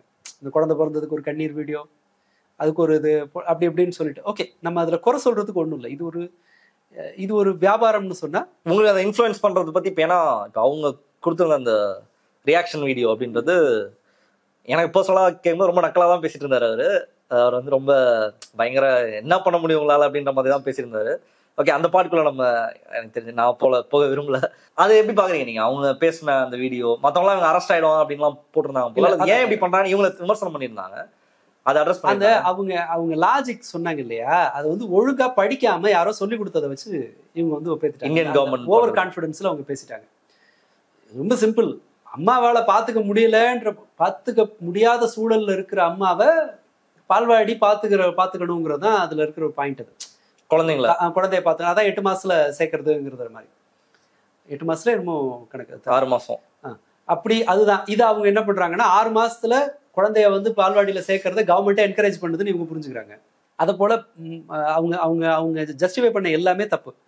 அந்த சில வார்த்தைகளை வச்சுக்கிட்டு அவங்க என்ன செய்யறாங்கன்னு சொன்னா தனக்கு தகுந்த மாதிரி அதை வந்து மேனிபுலேட் பண்றாங்க. இவங்க பேசுற சேம் கண்டென்ட்டை அவங்க எந்த ஸ்கூலுக்காக விளம்பரம் பண்ணாங்களோ, இந்த ஹெக்ரு ஆர்கனைசேஷனுக்காக விளம்பரம் பண்ணாங்களோ, அவங்க இதுக்கு முன்னாடி அவங்களும் இதை பத்தி இதே கண்டென்ட் வந்து ஒரு வீடியோ போட்டிருக்காங்க. கவர்மெண்ட்டே இதை சொல்லிடுச்சு, வெரி குட் அப்படின்னு சொல்லி ஒரே வெப்பன் சப்ளை. உடனே என்ன நம்பிருப்பாங்கன்னா கவர்மெண்ட்டே ஆதரிச்சிருச்சு அதனால நம்ம பேசுனதுல என்னன்னு சொல்லிட்டு. அப்கோர்ஸ் இது ஒரு விளம்பரம், அவ்வளவுதான். இவங்க ஒரு விளம்பரம் பண்ணி பிரச்சனை என்ன அப்படின்னா, முன்னாடி நம்ம டிவில வந்து இதான் விளம்பரம்னு தெரியும், பிரேக்ல விளம்பரம் வரும், அதான் விளம்பரம்னு தெரியும். இப்போ இன்ஃப்ளூயன்சர்ஸ் பண்றதுனால நமக்கு எது விளம்பரம், ஏன்னா அவங்க நான் யூஸ் பண்றேன்றதுனால அது யாருக்கும் தெரியறதுக்கான வாய்ப்பு ரொம்ப கம்மியா இருக்கு. அதனால அதை யூஸ் பண்றவங்க ரொம்ப ஜாஸ்தியா இருக்காங்க. சஜஷனா என்ன சொல்லலாம்னா, இத மாதிரி ஒரு எக்ஸ்பிளனேஷனை இந்த மாதிரி போடுறது நல்லது இல்ல. தவறா புரிந்து கொள்ள. ஆமா, ஏத்தமா ரொம்ப தெனாவட்டா பேசுற மாதிரி தான் அது தெரியும். நீங்க கமெண்ட்டை பாத்தீங்கன்னா தெரியும், அதுல இருக்க கமெண்ட்டை பாத்தீங்கன்னாலே தெரியும். ஆக்சுவலா எதுவும் அரசு போலீஸ் விசாரணைக்கு வீட்டுக்கு போச்சுன்னா அவ்வளவுதான், அது பெரிய என்ஜாய்மெண்ட் ஆயிடும் மார்க்கெட்லங்கிற மாதிரி தான் தெரியுது. அந்த அளவுக்கு இல்ல. நீங்க இப்ப சொன்னது அந்த ஒரு பியர் ப்ரெஷரை கிரியேட் பண்ற ஒரு நபரா தான் இவங்க இருக்காங்க, அப்படித்தானே?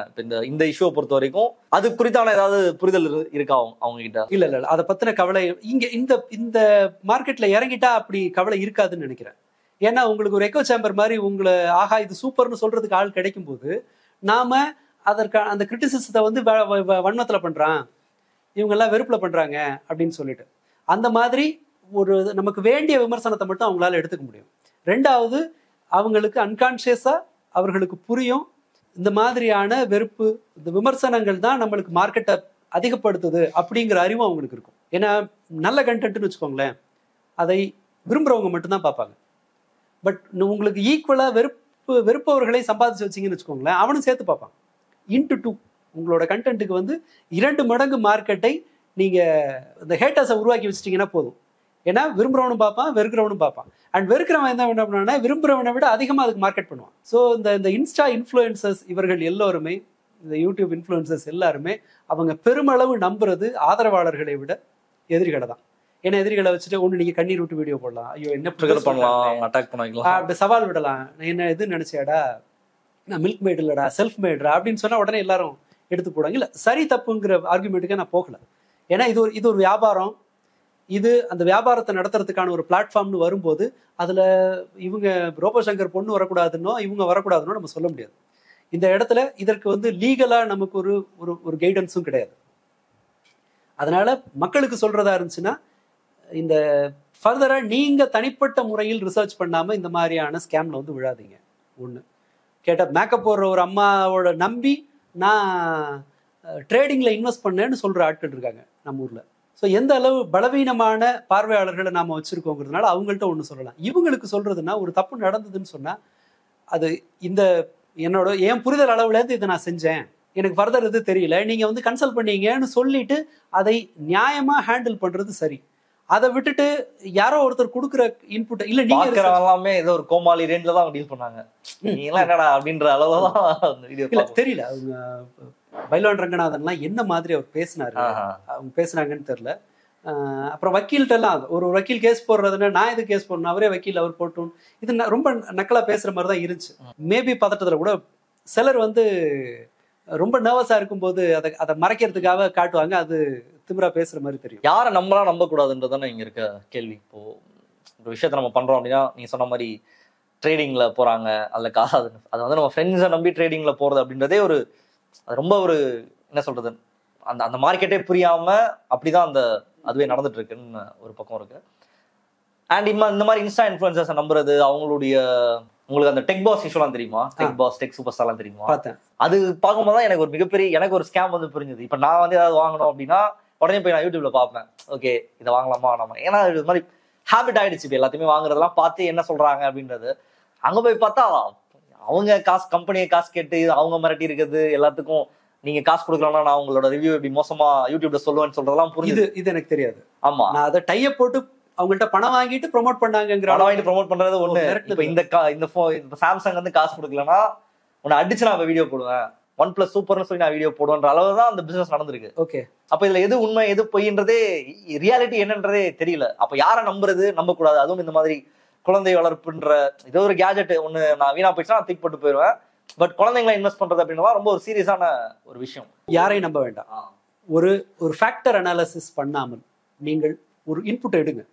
உங்களுக்கு அதுல ஒரு விருப்பம் வருதுன்னு சொன்னா, ஃபேக்டர் அனாலிசிஸ்னா அதை ஆதரிக்கிறவங்க என்ன சொல்றாங்க, எதிர்க்கிறவங்க சயின்டிபிக்கா அதுக்கு இருக்கிறது என்ன, இதனுடைய ரிஸ்க் என்ன, பெனிஃபிட் என்ன, செல்ஃப் ரிசர்ச் பண்ண வேண்டிய தேவை. தனிப்பட்ட முறையில் நீங்க வந்து பண்ணணும். அல்லது உங்க சர்க்கிள்ல இருக்கிற நம்பகமான ஒருத்தரை நீங்க போய் டெக்பாஸ்காரரை போய் சட்டை பிடிக்க முடியாது.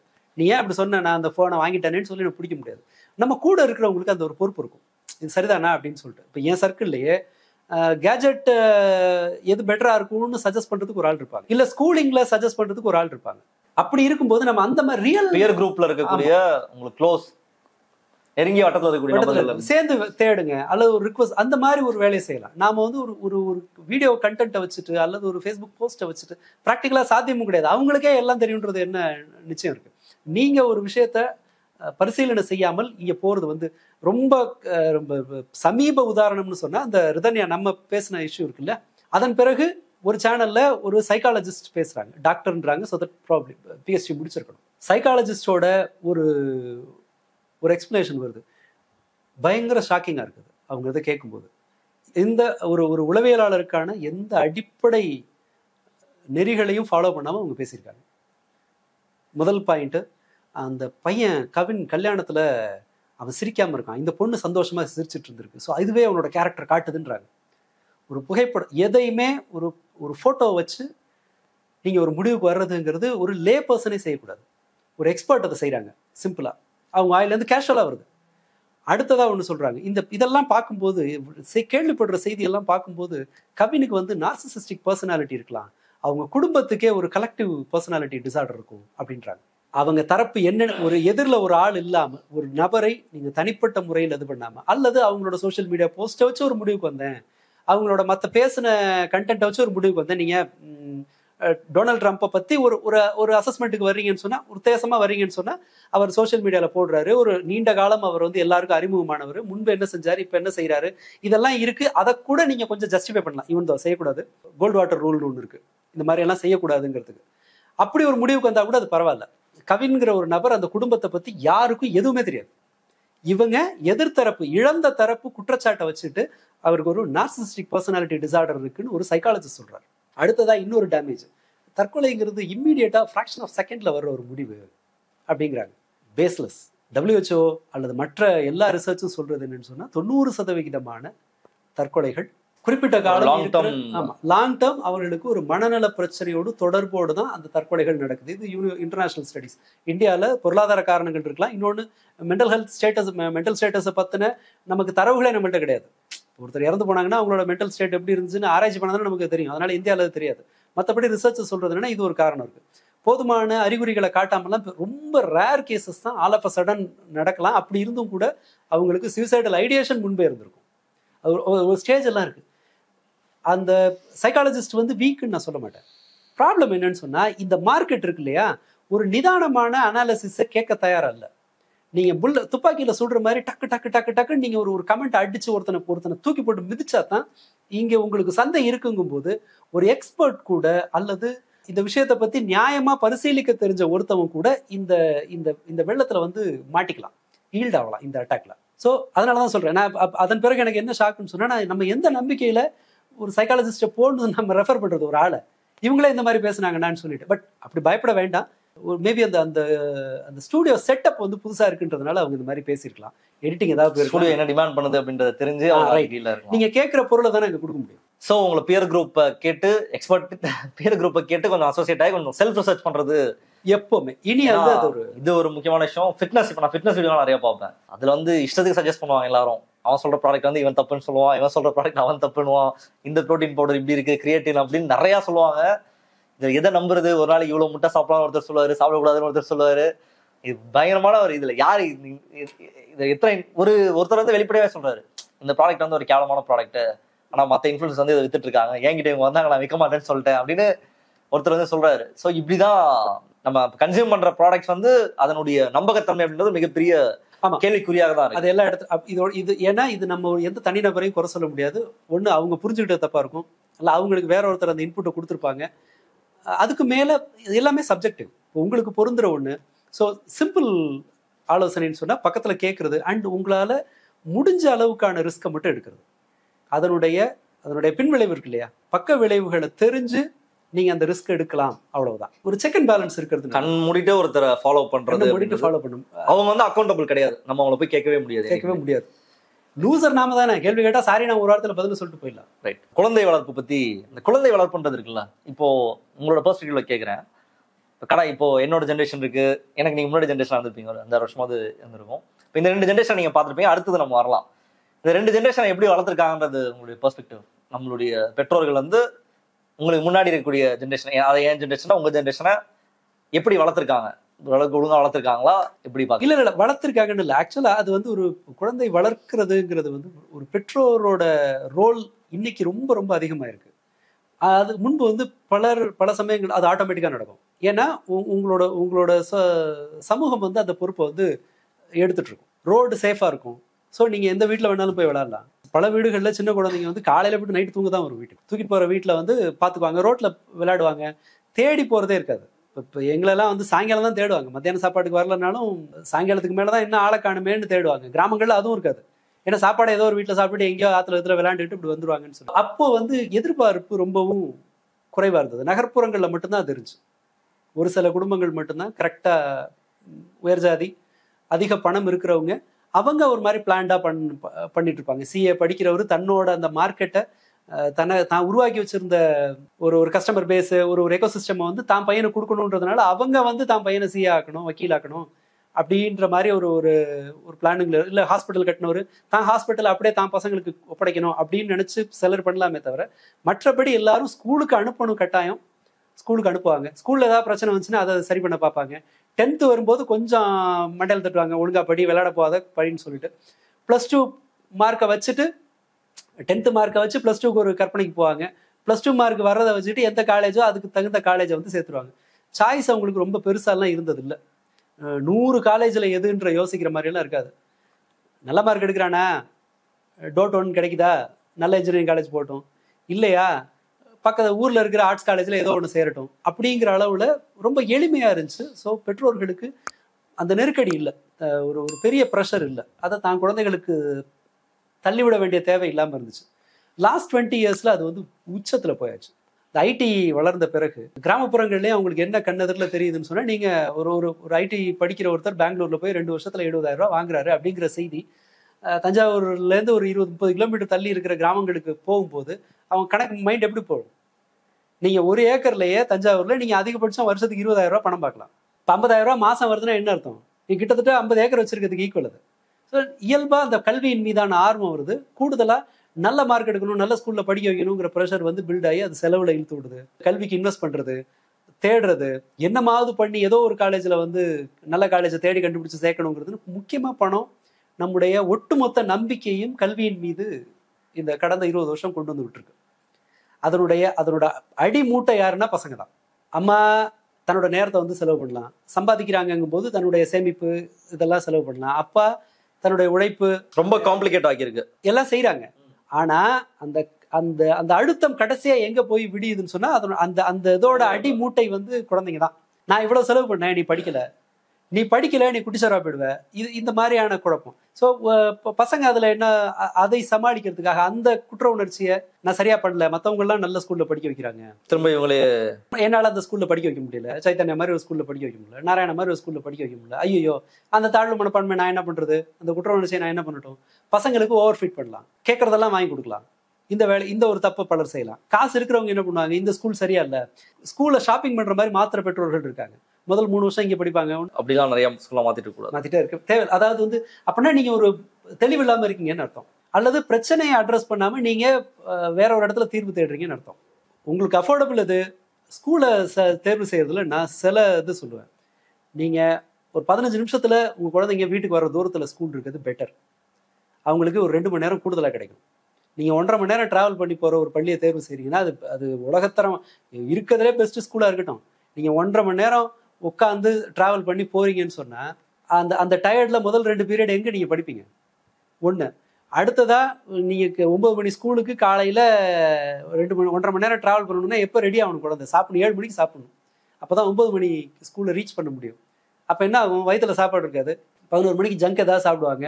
ஓவர் கார்போஹைட்ரேட் எடுக்கும்போது என்ன ஆகும்? ஹைப்பர் ஆக்டிவா இருப்பாங்க. கிளாஸுங்கிறது ஹைப்பரா இருந்தால் கிளாஸ் நீங்க கவனிக்க முடியாது. உங்களுக்கு நிதானமான ஒரு மனநிலை வேணும். அப்ப என்ன ஆகும்? கிளாஸை கவனிக்க மாட்டாங்க, படிப்பு வீணா போகும். திரும்ப சாயங்காலம் ரிட்டர்ன் வருவாங்க, வீட்டுக்கு வந்து ஹோம்ஒர்க் அதெல்லாம் பண்ணணும். 1.5 மணி நேரம் டிராவல் நம்மளே பண்ணுவோமே. பஸ்ல பயணம் பண்ணிட்டு வந்தோம்னா என்ன ஆகும்? டயர்ட் ஆகும், படிக்க முடியாது. அல்டிமேட்டா எந்த நோக்கத்துக்காக பள்ளியை தேர்வு செய்றீங்களோ அந்த நோக்கமே அடிபட்டு போகும் தூரமா இருக்கிறதுல. ஓரளவு இருக்கிற ஸ்கூல், நான் முன்பு இதுல பேசுறதுக்கு ஆரம்பத்துல சொன்னல, ஒரு ஆசிரியருக்கும் மாணவருக்குமான உறவு இதுதான் பெரிய ஒரு விஷயம். அப்படி ஒரு ஸ்கூலை நீங்க தேர்ந்தெடுக்கிறது ரொம்ப கஷ்டம், ப்ராக்டிகலி டஃப். ஸோ எது சாத்தியமோ அதை செய்யலாம். நமக்கு பொருளாதார ரீதியா அஃபோர்டபுளான ஸ்கூல் நீங்க தேர்வு செய்யும் போது நீங்க அந்த டென்ஷனை உங்க குழந்தைக்கு பைபாஸ் பண்ண மாட்டீங்க. Advantage number 1. பக்கத்துல இருக்கிற ஸ்கூல் அப்படின்னு சொன்னா நீங்க ஏதோ ஒரு எமர்ஜென்சின்னு நீங்க போயிட்டு வரலாம், டைம் மிச்சமாகும். யாரோ ஒருத்தரை கூட்டு போக முடியும், பசங்களை கண்காணிக்கிறது ஈஸி, கொண்டு போய் விட்டு வர்றது இதெல்லாம் ஈஸி. ஸோ இந்த ஸ்ட்ரெஸ்ல இருந்து நீங்க ரிலீவ் ஆகலாம். அண்ட் உங்க ஸ்கூல்ல படிக்கிற பெற்றோர்கள், அதாவது உங்க குழந்தையோட சக பெற்றோர்கள் உங்க பக்கத்துல இருப்பாங்க. அவங்களுக்கு ஃப்ரெண்ட்ஸ் கிடைக்கிறதோ மானிட்டர் பண்றது ஈஸி. என் ஸ்கூல் ஃப்ரெண்டு பக்கத்துலயும் இருப்பான். ஸோ இது கொஞ்சம் சுலபமா இருக்கும். இதை ஒரு கிரைட்டீரியா வைக்கலாம். அடுத்ததா அந்த ஸ்டேஜஸ்க்கு தகுந்த மாதிரி நம்ம குழந்தை ப்ராக்ரஸ் இருக்காங்கிறத ஜெனியூனா செக் பண்ணிட்டு அதற்கு உண்டான சப்போர்ட் எடுக்கலாம். மேபி 5ல் ஒரு குழந்தை இப்போ ஏதோ ஒரு வகையான இன்டெலெக்சுவலாக சில இதோடு இருக்காங்க, சில இதை படிக்க முடியாமல் ஸ்லோ லேர்னர்ஸாக இருப்பாங்க, அல்லது லேர்னிங் டிஃபிகல்ட்டி ஏதோ ஒன்று இருக்கும். இதை மாதிரி இருக்கிற பிரச்சனையை கண்டுபிடிச்சு அதுக்கு தகுந்த மாதிரி எதிர்பார்ப்பை வளர்த்துக்கிறது இன்னொரு அட்வான்டேஜ். இவங்க குழந்தை எல்லா குழந்தையும் ஒரே சமயத்தில் வந்து மாஸ்டர் ஆக முடியாது. சில குழந்தைகளுக்கு வந்து +2 முடித்த பிறகு ஒரு ஆர்வம் வந்து அவங்க தான் லைஃப்பில் வந்து போவாங்க. அண்ட் அடுத்தது கான்சென்ட்ரேட் பண்ண வேண்டிய விஷயங்கள்ல நாம் பண்ணுறதே இல்லை. நான் ஒரு 5-6 விஷயம் சஜஸ்ட் பண்ணுவேன். உங்கள் குழந்தை பெட் வெயிட்டிங்கை நிறுத்துறாங்கன்னு வச்சுக்கோங்களேன், சீக்கிரம் நிறுத்துறாங்கன்னா அது ஒரு இது டயப்பர் செலவு மிச்சம். அந்த குழந்தை வந்து ஒரு மாதிரி இதோட எந்திரிக்க வேணாம், தயக்கத்தோட எந்திரிக்க வேணாம், இதில் கான்சென்ட்ரேட் பண்ணலாம். அதை செய்யறதுக்கு வழி இருக்குது. தண்ணியை 7 மணிலேருந்தே கம்மியாக கொடுக்குறது, நடுராத்திரி எழுப்பி விட்டு ஒரு தினம் பெட் வெயிட்டிங் பண்ணுற குழந்தைய ஒரு 12:30 மணிக்கு அந்த மாதிரி எழுப்பி விட்டு ஒரு தினம் பாத்ரூமில் போய் நிற்க வச்சுட்டு திரும்ப அழைச்சிட்டு வந்தீங்கன்னா 1-2 நாள் தகராறு பண்ணுவாங்க. அடுத்தது வந்து அவங்க யூரின் போயிட்டாங்கன்னா பெட் வெயிட்டிங் நிற்கும். இது குழந்தையோட கொஞ்சம் கான்ஃபிடன்ஸ் லெவல் இன்க்ரீஸ் பண்ணலாம். வேற ஒருத்தட்ட நீங்கள் ஒப்படைக்கலாம், குழந்தைய அந்த வேலையை குறைக்கலாம். இது சாத்தியம். தான் சாப்பாட்டை தானே குழந்தை சாப்பிடுது அப்படிங்கிற மாதிரி வளர்த்துட்டிங்கன்னா உங்களுக்கு அந்த ஸ்ட்ரெஸ் குறையும். நீங்கள் நம்பி யார் வீட்லையும் விட்டுட்டு போகலாம், குழந்தை தன்னால் சாப்பிட்டுக்கும். இல்லாட்டி ஐயோ என் பிள்ளைக்கு சோறு ஊட்டணுமேங்கிற கவலை. இதெல்லாம் சாத்தியமானது. இண்டிபெண்ட்டாக இருக்குது, சாப்பிட்றதுங்கிற இண்டிபெண்ட்டாக. தான் டாய்லெட் தானாக போயிட்டு வந்து தானே கழுவிக்கிறதுங்கிறது நீங்கள் 5 வயசில் தாராளமாக கற்றுத்தர முடியும். அதை செஞ்சீங்கன்னா அகைன் குழந்தை இன்னும் கொஞ்சம் இண்டிபெண்ட்டாக ஃபீல் பண்ணுவாங்க. இது சாத்தியம். இது ஆனால் எத்தனை பேர், ஏன்னா எனக்கு தெரிஞ்சு 12 வயசுலையும் குழந்தைய தானே குளிப்பாட்டி விடுற, கால் கழுவி விடுற பெற்றோர்கள் இருக்காங்க, சரியாக செய்ய மாட்டாங்கிற ஒரு பயத்தில். இதை வந்து செய்ய முடியும். ஹெல்தியான சாப்பாட்டை கொடுத்து பழக்கிறது சாத்தியம். ஓவராக கார்போஹைட்ரேட்டை வந்து திணிச்சு அவங்கள ஸ்பாயில் பண்ணுறதை விடவும் நீங்கள் சரிவிகிதமான உணவை கொடுத்து பழக்கப்படுத்துறது சாத்தியம். உப்பை சர்க்கரையை அவங்க சாப்பாட்டில் கம்மியாக கொடுத்து அதுக்கு அவங்கள பழக்கப்படுத்துறது சாத்தியம். ஒரு லேர்னிங் டிஃபிகல்ட்டி இருக்கா, அதற்கான சப்போர்ட்டை தேடி போய் அதை சரி பண்ணுறது சாத்தியம். உங்கள் ஸ்ட்ரெஸ்ஸை நீங்கள் உங்களுக்கு மற்ற காரணங்களால் உருவாகிற மன அழுத்தத்தை, பதட்டத்தை குறைத்து கொள்வது சாத்தியம். அப்படி நீங்கள் அதை செஞ்சீங்கன்னா, நீங்கள் பதட்டம் இல்லாமல் இருந்தீங்கன்னா உங்கள் குழந்தைக்கு ஒரு அம்மாவையோ அப்பாவையோ புரிஞ்சுக்கிறது கஷ்டமாக இருக்குன்ற பயம் இல்லாமல் இருக்கும். அவங்களுக்கு அப்படி ஒரு லைஃப்பை கொடுக்க முடியும். வீட்டில் வேற பிரச்சனை இருந்ததுன்னா அதை தீர்க்க முடியும். செய்யக்கூடியது 10 விஷயம் 20 விஷயம் இருக்கும், ஈஸியாக செய்யக்கூடியது. இது எல்லாமே கஷ்டம் எதுவுமே கிடையாது. நீங்கள் கொஞ்சம் மெனக்கட்டா இது எல்லாமே பேரண்டிங்கில் தான் வருது. பேரண்டிங்கில் தான் இருக்குது. தனிப்பட்ட முறையில் ஒரு மாதிரி மகிழ்ச்சியாக பொறுமையாக எல்லாரோடையும் இயல்பாக பழகிற ஒரு பெற்றோரால் குழந்தைகளுக்கு வந்து புதுசாக ஒரு பிரச்சனை உருவாகாது. ஆனால் நான் எல்லா பிரச்சனையும் உருவாக்குற ஒரு ஆளாக இருந்துட்டு பட் எனக்கு சப்போர்ட் வந்து வெளியில் காசு கொடுத்து வாங்கி அந்த பிரச்சனையெல்லாம் சரி பண்ணிடலாம், அவங்கள வந்து பெட்டர் ஆக்கிடலான்னா முடியாது. நீங்கள் இந்த இடத்துல கான்சென்ட்ரேட் பண்ணுறது தான் சரியான குழந்தை வளர்ப்புக்கான அடிப்படை. இந்த நியூ ஏஜ் பேரண்டிங் கோச்லாம் பாக்குறீங்களா? இல்ல, நிறைய அம்மா கிம்மான்லாம் போட்டுப்பாங்க, அவங்களும் இன்ஸ்டால இருப்பாங்க. என்னுடைய ஆமா இல்ல நான் என்ன கேக்குறேன்னா, அவங்க வந்து ஒரு ஒரு நியூ ஏஜ் ஆஃப், இதுக்கு முன்னாடி இந்த பேரண்டிங் எல்லாமே ரொம்ப ஒரு மோசமான ஒரு பேரண்டிங். இப்போ ஒரு குழந்தைகிட்ட எப்படி பேசணும், ஒரு குழந்தைய வந்து திட்டலாமா திட்டக்கூடாதா, கிளாஸை உடைச்சிட்டா அப்ப நம்ம எப்படி அந்த கிளாஸ் உடைச்சதுக்கு நீ பொறுப்பு இல்லைன்னு சொல்லணும், இந்த மாதிரி நிறைய வீடியோஸ்லாம் நான் பார்த்துருக்கேன். அது வந்து சமூக இதெல்லாம் ரொம்ப கலவையான விமர்சனம் வரும், என்னடா பண்றீங்கன்ற மாதிரி ஒரு பக்கம் வரும். அவங்களுக்கான இன்னொரு செட் ஆஃப் ஆடியன்சஸும் இருப்பாங்க, வாவ் இப்படிதான் குழந்தை வளர்க்கணுமா, ஓ இதை பேசணுமா குழந்தைகிட்ட, இதெல்லாம் சொல்லணுமா, நீங்க தான் எங்களுக்கு ரோல் மாடலா இருக்கீங்க, எக்ஸாம்பிளா இருக்கீங்கன்னு சொல்லி நிறைய அது மாதிரி ஆதரவாலாம் வரதையும் பார்க்க முடியுது. அது குறித்து உங்களுடைய தேவை இருக்குங்கிறத நம்ம இருக்கல. ஏன்னா பேரண்டிங் கோச்சுக்கலாமா அந்த மாதிரி ஒரு செக்டர், அந்த மாதிரி பேரண்டிங் கோச்சுன்னு தனியா ஒருத்தர் இருக்கணுமான்னு நான் சொல்லல. ஆனா பேரண்டிங்ல வர்ற குறைகளை சரி பண்றதுக்கு சில விஷயத்த சொல்றதுக்கு ஆட்கள் தேவைதான். ஆனா அதை வந்து ஸ்கூல் செட்டப் எடுத்துக்கிறது தான் சரியா இருக்கும்னு நான் நினைக்கிறேன். ஒரு தனியா ஒரு பேரண்டிங் கோச் அப்படிங்கிறது அது ஏதோ ஒரு எலிட் இது மாதிரி எனக்கு தெரியுது. நான் சொல்றது என்னன்னா, ஸ்கூல்லாம் இல்ல, ஒரு அப்பா அம்மா குழந்தைகிட்ட எப்படி நடந்துக்கணும், இல்ல அது திட்டமா திட்டக்கூடாதா, திட்டா அந்த குழந்தை எவ்வளவு அஃபெக்ட் ஆகும், இவ்வளவு அடிச்சுட்டா அவ்வளவுதான் என்ன ஆகும் அப்படின்றதெல்லாம் இல்ல இது இவ்வளவு டீடைல் வந்து அவசியம் இல்லை. அது நம்மள சும்மா பயமுறுத்தி விட தான் செய்யுமே தவிர, பேரண்டிங் கோச்னா நான் இப்ப சொன்னல இதெல்லாமே பேரண்ட்ஸுக்கு ரெகுலரா அந்த வகுப்புகள்ல சொல்லி கொடுக்கறதா. அது நீங்க இதெல்லாம் செஞ்சீங்கன்னா உங்களுடைய குழந்தை வளர்ப்புங்கிறது சுலபமா இருக்கும். இல்ல அதை விடவும் நம்ம அந்த வரிசையில சொல்ல மறந்துட்டேன், அடுத்தவங்கள்ட்ட மரியாதையா பேசுறதுங்கிறத சொல்லி தரது இருக்கு இல்லையா, மற்றவங்களோட ஈவன் அவங்க மோசமா இருந்தாலும் நம்ம தான் அட்ஜஸ்ட் பண்ணி போகணும் அப்படிங்கிறத குழந்தைங்கள்ட்ட சொல்லி தர்றதுங்கிறது அவங்க வாழ்க்கையை வந்து ரொம்ப ரொம்ப அமைதியா வச்சுக்கிறதுக்கான ரொம்ப முக்கியமான வழி. பட் இதை சொல்லி தர்றதுக்கான முக்கியமான ரூல் என்னன்னா, அதை பேரண்ட்ஸ் ஃபாலோ பண்ணணும். நான் என்னை சுத்தி இருக்க எல்லாரையும் குறை சொல்லிட்டு, என்னை சுத்தி இருக்க அத்தனை பேர் மேலேயும் எனக்கு ஒரு குறை இருக்கு அப்படின்னு சொல்லிட்டு நான் வந்து யாரையும் குறை சொல்லக்கூடாதுன்னு என் குழந்தைக்கு சொல்லி தரவே முடியாது. அப்பட்டமா ஃபெயிலா போவேன், கன்ஃபியூஸ் ஆகும் குழந்தை. இன்னும் அம்மா செய்யறது ஒண்ணா இருக்கு, இல்ல அப்பா செய்யறது ஒண்ணா இருக்கு, அதனால பேசுறது ஒண்ணா இருக்குன்னு ஒரு மாதிரி கன்ஃபியூஸ் ஆயிடுவாங்க குழந்தைங்க. நீங்க செய்ய வேண்டிய, நீங்கள் மாற்றிக்கொள்ள வேண்டியதை எதுங்கிறத பார்த்துட்டு அதை மாத்தினா பல பிரச்சனைகள் இங்க போன் நோண்டிட்டு குழந்தை போன் நோண்ட கூடாது அப்படின்னு சொல்றது சாத்தியமே கிடையாது. நம்ம குறைக்கிறதுல இருக்கு, அதை புடுங்கிறதுல நமக்கு 1000 காரணம் இருக்கலாம். நான் ஆஃபீஸில் வேலை செய்கிறேன் அது இதுங்கிறதுலாம் காரணம் இருக்கலாம். பட் அது ஒரு முறைப்படுத்துறதுங்கிறது நமக்கு ஒரு தேவை இருக்கும். ஸோ இதெல்லாமே நான் செய்ய வேண்டியது என்ன, என்னால் என்ன தர முடியும், என்ன தரணும் அப்படின்னு ஒரு ஒரு ஒரு தெளிவு இருந்ததுன்னு சொன்னால், பெற்றோர்கள் இந்த இடத்துல எந்த கோச்சும் இல்லாமல் ஒரு பேரண்டிங் கோச் வச்சுக்கிறது தப்புன்னு, ஒருத்தரை போய் கன்சல்ட் பண்ணுறது நான் தப்புன்னே சொல்லலை. பட் அப்படியெல்லாம் இல்லாமல் இதை செஞ்சிட முடியும். போய் கன்சல்ட் பண்ணலாம் சொல்லலை. இன்ஸ்டால நீங்க சொன்னீங்களா இன்ஃப்ளூயன்சர் மார்க்கெட்டிங் மாதிரி, இது ஒரு மார்க்கெட்டிங். அது இல்ல அப்படியே என்ன பண்ணணும், என்ன பண்ணக்கூடாது, கிளாஸ் உடைச்சா என்ன பண்ணணும், இல்ல இதை உடைச்சா என்ன பண்ணணும், இவ்வளவு அது வந்து ஈஸியா இருக்குன்றதுனால திட்டலாமா திட்டக்கூடாதா இப்படிலாம் சொல்லுவாங்க. அந்த மாதிரி வெறுமனே ஒரு வெர்பலா ஒருத்தர் கொடுக்குற இன்புட்டை வச்சுட்டு நாம நம்முடைய சுபாவத்தை மாத்திக்கிறதுக்கு வாய்ப்பு ரொம்ப குறைவு. திட்டுறது, கெட்ட வார்த்தை பேசுறதுங்கிறது ஒரு அப்பாவோட இயல்புன்னு சொன்னால், ஒரு கோச் சொல்றதை வச்சு அவர் மாத்திக்கிறதுக்கு வாய்ப்பு ரொம்ப குறைவு. அது ஒரு தனி ப்ராசஸா செய்யணும். குறைக்கிறதுக்கு என்ன பண்ணலாம், எந்த மாதிரி நேரத்தில் இருக்கு அப்படின்னு சொல்லிட்டு அதை வந்து மேபி நீங்க ஒரு ஒரு செப்பரேட்டா ஒரு மென்டல் ஹெல்த் எக்ஸ்பர்ட், ஒரு ஜென்ரலா ஒரு கவுன்சிலிங் அந்த மாதிரி போறது, இல்ல உங்க ஸ்கூல்ல இருக்க உங்க குழந்தையோட கவுன்சிலர்கிட்ட போறது. எகைன் எனக்கு இந்த ரிதன்யா அந்த இதை பார்த்ததுக்கு பிறகு யாரும் கன்சல்ட் பண்றதுக்கு இல்ல, தேடி ஒரு ஆள்கிட்ட கேளுங்க, அதை வெரிஃபை பண்ணுங்க. அதுக்கு தொடர்பான முன்பு இருக்கிற உங்களை சுத்தி நான் கேட்டாலுமே நிறைய பேருக்கு ஒரு பிளசன்டான எக்ஸ்பீரியன்ஸ் இல்லை. அப்படியா? ஆமா ஆமா ஆமா, கொஞ்சம் வெகு சிலர் தான் இருந்துச்சு கவுன்சிலர்ஸ். அது கவுன்சிலர்ஸ் நான் சொல்றது சைக்காலஜிஸ்ட்.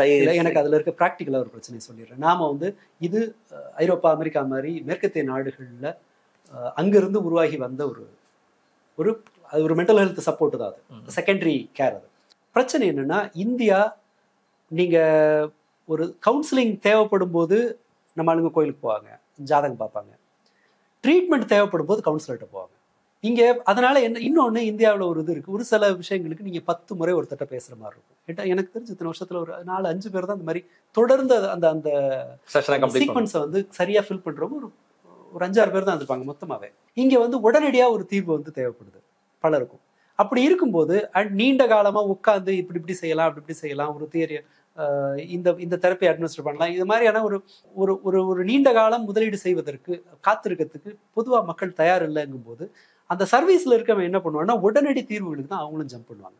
நாளைக்கு இந்த கிளைண்ட் என்கிட்ட வருவாங்கங்கிற நம்பிக்கை இல்லைன்னு சொன்னா அவங்க இன்னைக்கு ஃபீஸை வாங்கிடலான்னு பார்க்கலாம், அல்லது இன்னைக்கே அவங்களுக்கு ஏதோ ஒரு குறைந்தபட்ச ஆறுதலை தர்ற ஒரு விஷயத்தை கொடுப்போன்னு தான் அவங்க எதிர்பார்ப்பாங்க. இந்த டேமேஜுக்கு வெறுமனே அந்த ப்ரொஃபஷனல்ஸ் மட்டும் பொறுப்பு இல்லை. அஃப்கோர்ஸ் அதுக்கு பதில் சொல்ல வேண்டியது அவங்க தான், அதில் எனக்கு சந்தேகம் இல்லை. அது நாங்கள் அதற்கு பொறுப்பானவர்கள் நாங்கள் தான். ஆனால் காரணம்னு பார்த்தா ரெண்டு சைட்லேயுமே இந்த டிபார்ட்மெண்ட்டே இப்படி இருக்கிறதுக்கான இல்லை, அந்த சிஸ்டம் எப்படி இருக்கு, எதிர்பார்ப்பவர்களை இந்த சிஸ்டமே அப்படி இருக்கு. நீ சாவகாசமாக 10 வாட்டி கூப்பிடுவ அப்படிங்கிறதெல்லாம் இருக்காது. அதனால இது வெறுமனே ஒருத்தர்கிட்ட இது. ஆனால் நமக்கு வேற வழி இல்லைல்ல. உங்களுக்கு ஆவரேஜான டாக்டர் தான் இருக்காங்க, சுமாரான டாக்டர் தான் இருக்காங்க, வேற ஆளே இல்லைன்னா என்ன பண்ண முடியும்? அட்லீஸ்ட் அந்த சர்வீஸாவது நம்ம பண்ணணும். இன்னொன்று, தொடர்ந்து பயன்படுத்தும் போது தான் அதை நீங்கள் ஃபைன் டியூன் பண்ணவே முடியும். முயற்சியே பண்ணாமல் அது வந்து பெஸ்ட் இதுன்னு காத்திருத்து காலம் முடிஞ்சு போயிடலாம்ல. இருக்கிறதுலே பெஸ்ட் சப்போர்ட் தான் எனக்கு வேணும்னு நம்ம காத்திருக்கிற டைம்ல நமக்கு நம்ம அதற்கான தேவை முடிஞ்சு போயிடலாம், நிலைமை இன்னும் மோசமாகலாம். அந்த எண்ணத்துல சொல்றேன், வேற ஒன்றும் இல்லை. மற்றபடி இந்த பிரச்சனையை நான் புரிஞ்சுக்கிறேன். அரைங்குறையமா பேசுறாங்க, தனிப்பட்ட கருத்துக்களை வந்து ஒரு போதுமான ஆய்வு இல்லாம பேசிடுறாங்கிறதுலாம் உண்மைதான். அதை கொஞ்சம் சரி பண்ண வேண்டி இருக்குதான். இறுதியா ஒரு கேள்வி, நம்ம இப்ப பேசுறதோடைய மையமான இஷ்யூன்றது இந்த குழந்தை வளர்ப்பு, அதை சுத்தி இருக்கக்கூடிய எல்லா விஷயங்களையும் தான் பேசணும். இன் ஜெனரல் வந்து குழந்தை வளர்ப்புன்றது இப்ப எப்படி இருக்குன்னா ஒரு குதிரை கொம்பு, அது பயங்கரமான ஒரு விஷயம். நீ வந்து இதெல்லாம் அவ்வளவுதான் சாதாரண விஷயம் கிடையாது, பயங்கரமான விஷயம்ன்ற மாதிரி இப்ப எல்லாமே அப்படிதான். திருமணம் குறித்து கூட நிறைய பேசுவோம். திருமணமே வந்து நீ அதை பத்தி எல்லாமே ஒரு பயம் வந்து பயங்கரமா இருக்கு, அதை பார்க்க முடியுது. அல்லது ரொம்ப பெரிய விஷயம் உன்னால சாதாரணமாலாம் பண்ணிட முடியாதுன்ற ஒரு அச்சத்தை எல்லாருமே ஃபீட் பண்றதையும் பார்க்க முடியுது. அந்த அளவுக்கு பயப்படலாமா, இல்ல நார்மலா குழந்தையெல்லாம் வளர்க்குறதுன்றது ஒரு பயப்பட தேவையில்லை, ஆனா கவனமா இருக்க வேண்டிய வேலை தான். ஏன்னா பொதுவா அந்த குழந்தைகளுடைய பாதுகாப்புங்கிறது ஒப்பீட்டளவில் இப்போ கடினமாக தான் இருக்கு.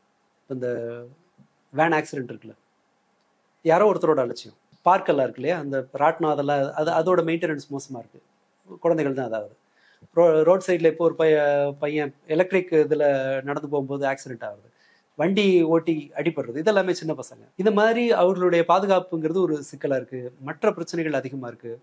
முன்பு இருந்ததை விடவும் நீங்கள் முதல்ல நான் என் மகன் பிறந்த போதெல்லாம் 102ங்கிறது வந்து ஹாஸ்பிட்டல் அலரும், தூக்கிட்டு ட்ரையேஜுக்கு ஓடுங்க, போய் தண்ணி எடுத்து இதை எடுத்து தண்ணியில் உட்கார வச்சு பஞ்சை போட்டு குறைச்சி அந்த டெம்பரேச்சர் குறைச்சி தான் நீங்கள் அடுத்த கீழே அனுப்புவாங்க கன்சல்டேஷனுக்கு.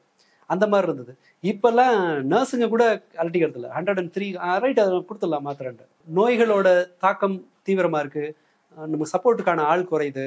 இது எல்லாமே குழந்தைகளுடைய பாதுகாப்பு வளர்க்கறத வந்து காம்ப்ளிகேட் ஆக்கியிருக்குங்கிறதுல சந்தேகம் இல்லை. ஆனால் கவனமா இருக்கிறதுக்கும் பயப்படுறதுக்கும் வித்தியாசம் இருக்கு. முதல்ல பயப்படுறத வச்சுதான் எல்லாரும் கேப்டலைஸ் பண்றாங்க. அந்த பயத்தை தான் முதலீடா. இன்னொன்று, பயத்துல நீங்க முட்டாள்தனமா தான் பெரும்பாலும் முடிவு எடுப்பீங்க, சரியா முடிவு எடுக்கிறதுக்கான வாய்ப்பு குறைவு. ஆமா, இந்த எல்லாத்துக்குமே அந்த ரிஸ்கை கணக்குல வச்சுதான் நம்ம எல்லா வேலையுமே செய்யறோம். ஒண்ணு, இதை சரியா பண்றதுக்கு வேற சில வேலைகளை செய்யலாம். பிளான் பண்ணுறது, குழந்தை பிறப்பை திட்டமிடுவது, நமக்கு ஒரு குழந்தையை வளர்க்கறதுக்கு உண்டான நமக்கு என்ன வசதிகள் தேவைப்படும், அதுக்கு இது பொருத்தமான நேரமா அப்படிங்கிறத முன்கூட்டியே திட்டமிடுறது ஒண்ணு. அதனாலதான் என்ன பண்ணுவீங்கன்னா, நான் அவசரப்பட்டு குழந்தைய பெற்றுட்டேன்னு புலம்பி அந்த புலம்பல குழந்தைங்க தலையில போய் நம்ம தள்ள மாட்டோம். திட்டமிடுவது நல்லது, முதல் விஷயம். அண்ட் ஒரு வேறு காரணங்களுக்காக குழந்தை பிறப்பை தேர்வு செய்யக்கூடாது. வீட்டுல பிரச்சனை இருக்கு, குழந்தை பிறந்தா சரியா போயிடும், நோ. முதல் குழந்தை லோன்லியா இருக்கு, இன்னொரு குழந்தை பிறந்தா சரியா போயிடும், அதெல்லாம் ஒரு காரணமே கிடையாது. உங்களுக்கு 2 குழந்தை அஃபோர்டபுள், அவங்க 2 பேருக்குமான அதை வந்து தர முடியுன்ற பட்சத்துல தான் நீங்க செகண்ட் பேபி போகணுமே தவிர, முதல் குழந்தை கேட்குதுங்கிறதுனால இது சில பேருன்னு சொல்லுவாங்க, அவன் கேட்டதுனால தாங்க அடுத்த குழந்தை, அவன் தான் தங்கச்சி வேணும்னு சொன்னான்னு சொல்லி இப்ப வேணான்றான் கூட விட்டுருவீங்களா? முடியாது இல்லையா? ஸோ குழந்தை எதை வேணா கேட்கும். அப்ப மாடியில இருந்து குதின்னு கூட சொல்லும். நீங்க அது வந்து நியாயமா இல்லையாங்கிறது நம்ம இது பொருத்தமானதா, செய்ய முடியுமா? ஏன்னா 2 குழந்தை தேவைங்கிற போது நீங்க அதுக்கு தகுந்த மாதிரியான வீட்டில் இருக்கணும். 2 பேருக்கும் ஒரே மாதிரியான ஸ்கூலிங் கொடுக்கறதுக்கு வசதி உங்களுக்கு இருக்கணும். அண்ட் 2 குழந்தைய பார்த்துக்கிற அளவுக்கான வீடு உங்களுக்கு இருக்கா? ஒரு அம்மாவால நினைச்சிட்டு இருக்கலாம் உன்னோட சேர்த்து 2 வளர்ந்துருன்னு. இல்லை, உங்களோட வேலை வந்து 3 மடங்கு ஆகலாம். 2 குழந்தைய பார்த்து, ஒரு குழந்தை பிளஸ் 1 பேபின்றது இல்லை, இந்த 2 பேருக்குமான முரண்பாட்டை மேனேஜ் பண்றதுங்கிறது இன்னொரு டாஸ்க் ஆகும். இது எல்லாத்தையும் கன்சிடர் பண்ணி போகணுமே தவிர ஜஸ்ட் ஒரு தற்காலிக எமோஷனுக்காக நீங்கள் அந்த வாய்ப்பு வந்து தேர்வு செய்யக்கூடாது. இதை செஞ்சா ஓரளவு நம்ம குறைக்கலாம். அடுத்ததா, ஒரு குழந்தை வளர்ப்புங்கிறது உங்களுடைய வேலை அல்ல, ஒரு பெரிய ஒரு சமூகம் அதில் வந்து பங்கேற்கிற மாதிரி இருக்கும். அது இல்லைன்னு சொன்னா அதை உருவாக்கிக்கிறதும் ஒரு பெற்றோரோட பொறுப்பு தான். கூட படிக்கிற பசங்களோட பெற்றோர்களோட ஒரு நல்ல உறவை மெயின்டைன் பண்றது, பக்கத்துல இருக்கவங்களோட ஒரு நல்ல உறவை மெயின்டைன் பண்றது. இப்போ அவங்களுக்கு வேண்டியதை நீங்க செஞ்சு கொடுக்கும்போது உங்களுக்கு வேண்டியதை அவங்க செய்யலாம். இதை மாதிரியான ஒரு ஒரு சரியான சமூகத்தை உருவாக்குறதுங்கிறது ஒரு வேலையை செஞ்சீங்கன்னா உங்களுக்கு ப்ரெஷர் குறையும். So simple. ஒரு நாள் என் குழந்தைய இன்னொருத்தர் வீட்டில் விட்டுட்டு போகிற அளவுக்கு என் பக்கத்தில் இடம் எனக்கு நம்பிக்கையாக இருக்குன்னு சொன்னால் என்னுடைய பதட்டத்தின் அளவு பாதிக்கு மேலே குறைஞ்சிரும். ஏன்னா நான் எமர்ஜென்சி நினச்சி கவலைப்படுவேன். நான் தனியாக இருக்கேன், ஐயோ என் குழந்தைய விட்டு எங்கே விட்டு போவேன், எங்கள் மாமி சர்ஜரிக்கு போகிறாங்க, ஹார்ட் சர்ஜரிக்கு போகிறாங்க, சர்ஜரி எவ்வளோ கஷ்டமாக இருக்கும்னு அழுதா பரவாயில்ல. ஐயோ என் பிள்ளை சாப்பாட்டை கூட எடுத்து போட்டுக்க தெரியாதே, என்ன பண்ணும்போது தெரியலேன்னு தான் போனாங்க.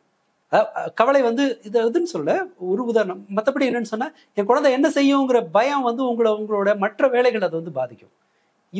இதை வந்து செய்யலாம். உங்களுக்கு அஃபோர்டபுளான இடங்கள்ல ஆசை எதுக்கு வேணா, கேம்பிரிட்ஜுக்கு கூட தான் உங்களுக்கு ஆசை இருக்கலாம். இப்போ சாத்தியம் இல்லை, மெட்ராஸில் பிறந்து நீங்கள் லண்டனில் படிக்க வைக்கிறது சாத்தியம் இல்லைங்கும் போது உங்களுடைய பொருளாதார சூழல் அனுமதிக்கிற அளவை மட்டும் செய்யலாம். அண்ட் அடுத்தவங்க தேவை அப்படிங்கிறத வலியுறுத்தி தான் குழந்தைகளை வளர்க்கணும்.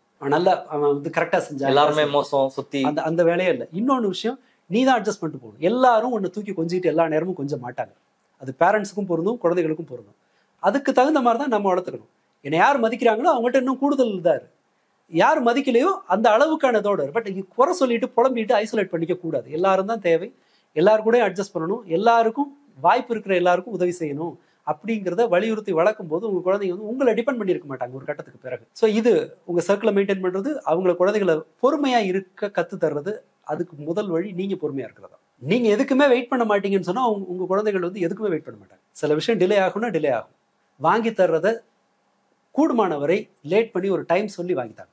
அது சின்ன பொருளாக கூட இருக்கட்டும். அண்ட் சாப்பாடு, சரியான சாப்பாடு கொடுக்கறதுங்கிறது வெளியில சாத்தியமே கிடையாது.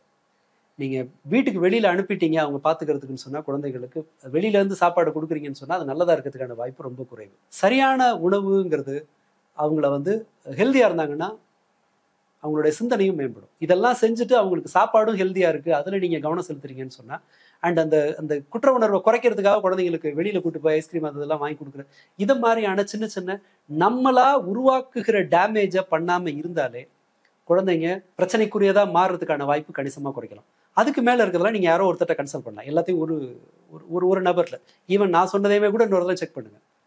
கேட்குறவங்களுக்கு இதில் ஏதோ ஒன்று பொருந்தாமல் இருக்கலாம். இது ஒருத்தர் சொல்லிட்டான்றதுனால அதை அப்படியே எடுத்துக்கணும்னு அவசியம் இல்லை.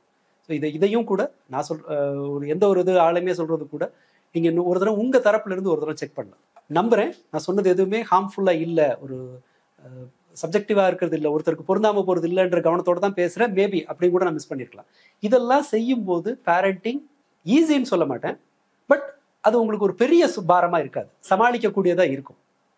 இதுவும் பத்தாது, இதுக்கு மேலே நீங்கள் கேட்கணும். பட் அது உங்களுடைய முயற்சியில், உங்கள் ரிசர்ச்சில், உங்கள் சர்க்கிளில் கேட்குறதுலேருந்து நீங்கள் செய்யலாம். பட் ஒரு பயம் இல்லாத தன்னளவில் மகிழ்ச்சியாக இருக்கிற பெற்றோர்கள், தான் பிரச்சனைகளை கரெக்டாக கையாளுற பெற்றோர்கள், இவங்களால குழந்தைய வளர்க்குறது ஒப்பீட்டளவில் சுலபம். அதை செய்யலாம். அண்ட் பெற்றோர்களோட சண்டை, அவங்களோட எமோஷனல் பிரச்சனைகள், இதெல்லாமே குழந்தைகள்கிட்ட வந்து நெகட்டிவாக தாக்கம் செலுத்துதுங்கிறது தெரியுது. அம்மாவுக்கு அப்பாவுக்கும் சண்டை வரும். ஸோ என்ன பண்ணுவாங்கன்னா நியாயத்தை குழந்தைகள்கிட்ட பேசுவாங்க. உங்கள் அப்பா பண்ணுறதை பார்த்தியா, உங்கள் அம்மா பண்ணுறதை பார்த்தியா. பெற்றோர்கள் மறந்துடலாம், பட் குழந்தைங்களுக்கு அது ஒரு மைண்டில் இருந்துகிட்டே இருக்கும்.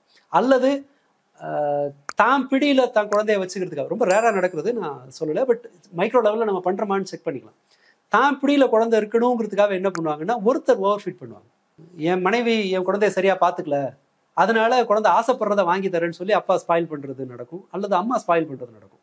இதை மாதிரியான சில நம்ம பழக்கத்தில் செய்கிற தவறுகளை தவிர்க்கலாம். இதை செஞ்சுட்டாலே ஈஸியாக இருக்கும். அண்ட் அதுக்கு மேலே சப்போர்ட் கொஞ்சம் தேடினீங்கன்னா கிடைக்கும். உங்களால் கண்டுபிடிக்க முடியும் சரியான ஸ்கூலை. ஒத்து வரலையா, இன்னொரு சரியான ஸ்கூலை கண்டுபிடிக்க முடியும். இல்லை ஒரு ஏதோ ஒரு குறிப்பிட்ட இடத்துல பிரச்சனை இருக்கா, மாற்றிக்க முடியும். எல்லாத்துக்குமே வழி இருக்குது.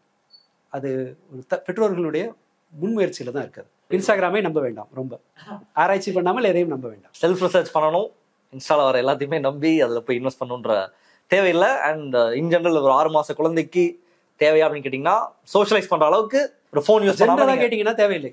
ரைட். உங்களுக்கு அது வந்து இல்லை, இதை வந்து என்னோட சூழல் வந்து முற்றிலும் வேற இருக்கு, இதில் என்னோட எதிர்பார்ப்பு இவ்வளவு தான், என் குழந்தைய ஒரு 1 hour என்கேஜ் பண்ணணும், 4 பெற்றோர்களோட இருக்கணும், அவங்களுக்கு ஒரு சோஷியலைஸ் பண்ணணும், என் குழந்தைக்கும் அதுக்கான ஒரு ஸ்பேஸ் வேணும்னு நினைச்சீங்கன்னா போங்க. விட்டுட்டு நாளைக்கு மறுநாள் என் குழந்தை ஐன்ஸ்டீன் ஆயிடும்னு நினைச்சீங்கன்னா நீங்க ஏமாந்து போவீங்க. அது ஒரு எக்ஸ்ட்ரா பேர்டனா உங்களுக்கு ஆயிடும். அண்ட் மழலை மேதைகள்ங்கிறது வந்து பல மழலை மேதைகளை நீங்க செக் பண்ணி பாருங்க, அவங்களுடைய பிற்காலம் வந்து சொல்லிக்கிற மாதிரியா இல்லை, மைக்கேல் ஜாக்சன் உட்பட. அதனால அது ஒரு அந்த அளவுக்கு அந்த அந்த ரிஸ்க்கை நம்ம எடுக்க வேணாம்னு நான் சொல்றேன். எதிர்பார்ப்பை குறைச்சிக்கங்க. ரைட், ரொம்ப விரிவாக பேசியிருக்கோம். மக்கள் பார்த்து என்ன சொல்றாங்க பார்ப்போம். இந்த நிகழ்ச்சிகள் வந்து உங்களுக்கு கருத்து நினைக்கிறோம். நன்றி. மற்ற நிகழ்ச்சியில் சந்திப்போம். உங்களுக்கு இந்த வீடியோ சம்பந்தமா ஏதாவது மாற்று கருத்துக்கள் இருந்தால் அல்லது வேற ஏதாவது கமெண்ட்ஸ் தான் நிச்சயமா போடுங்க. வேற என்ன டாபிக்ல டிஸ்கஸ் பண்ணலான்றதையும் கமெண்ட்ல போடுங்க. மற்ற நிகழ்ச்சியில் சந்திப்போம். நன்றி, வணக்கம்.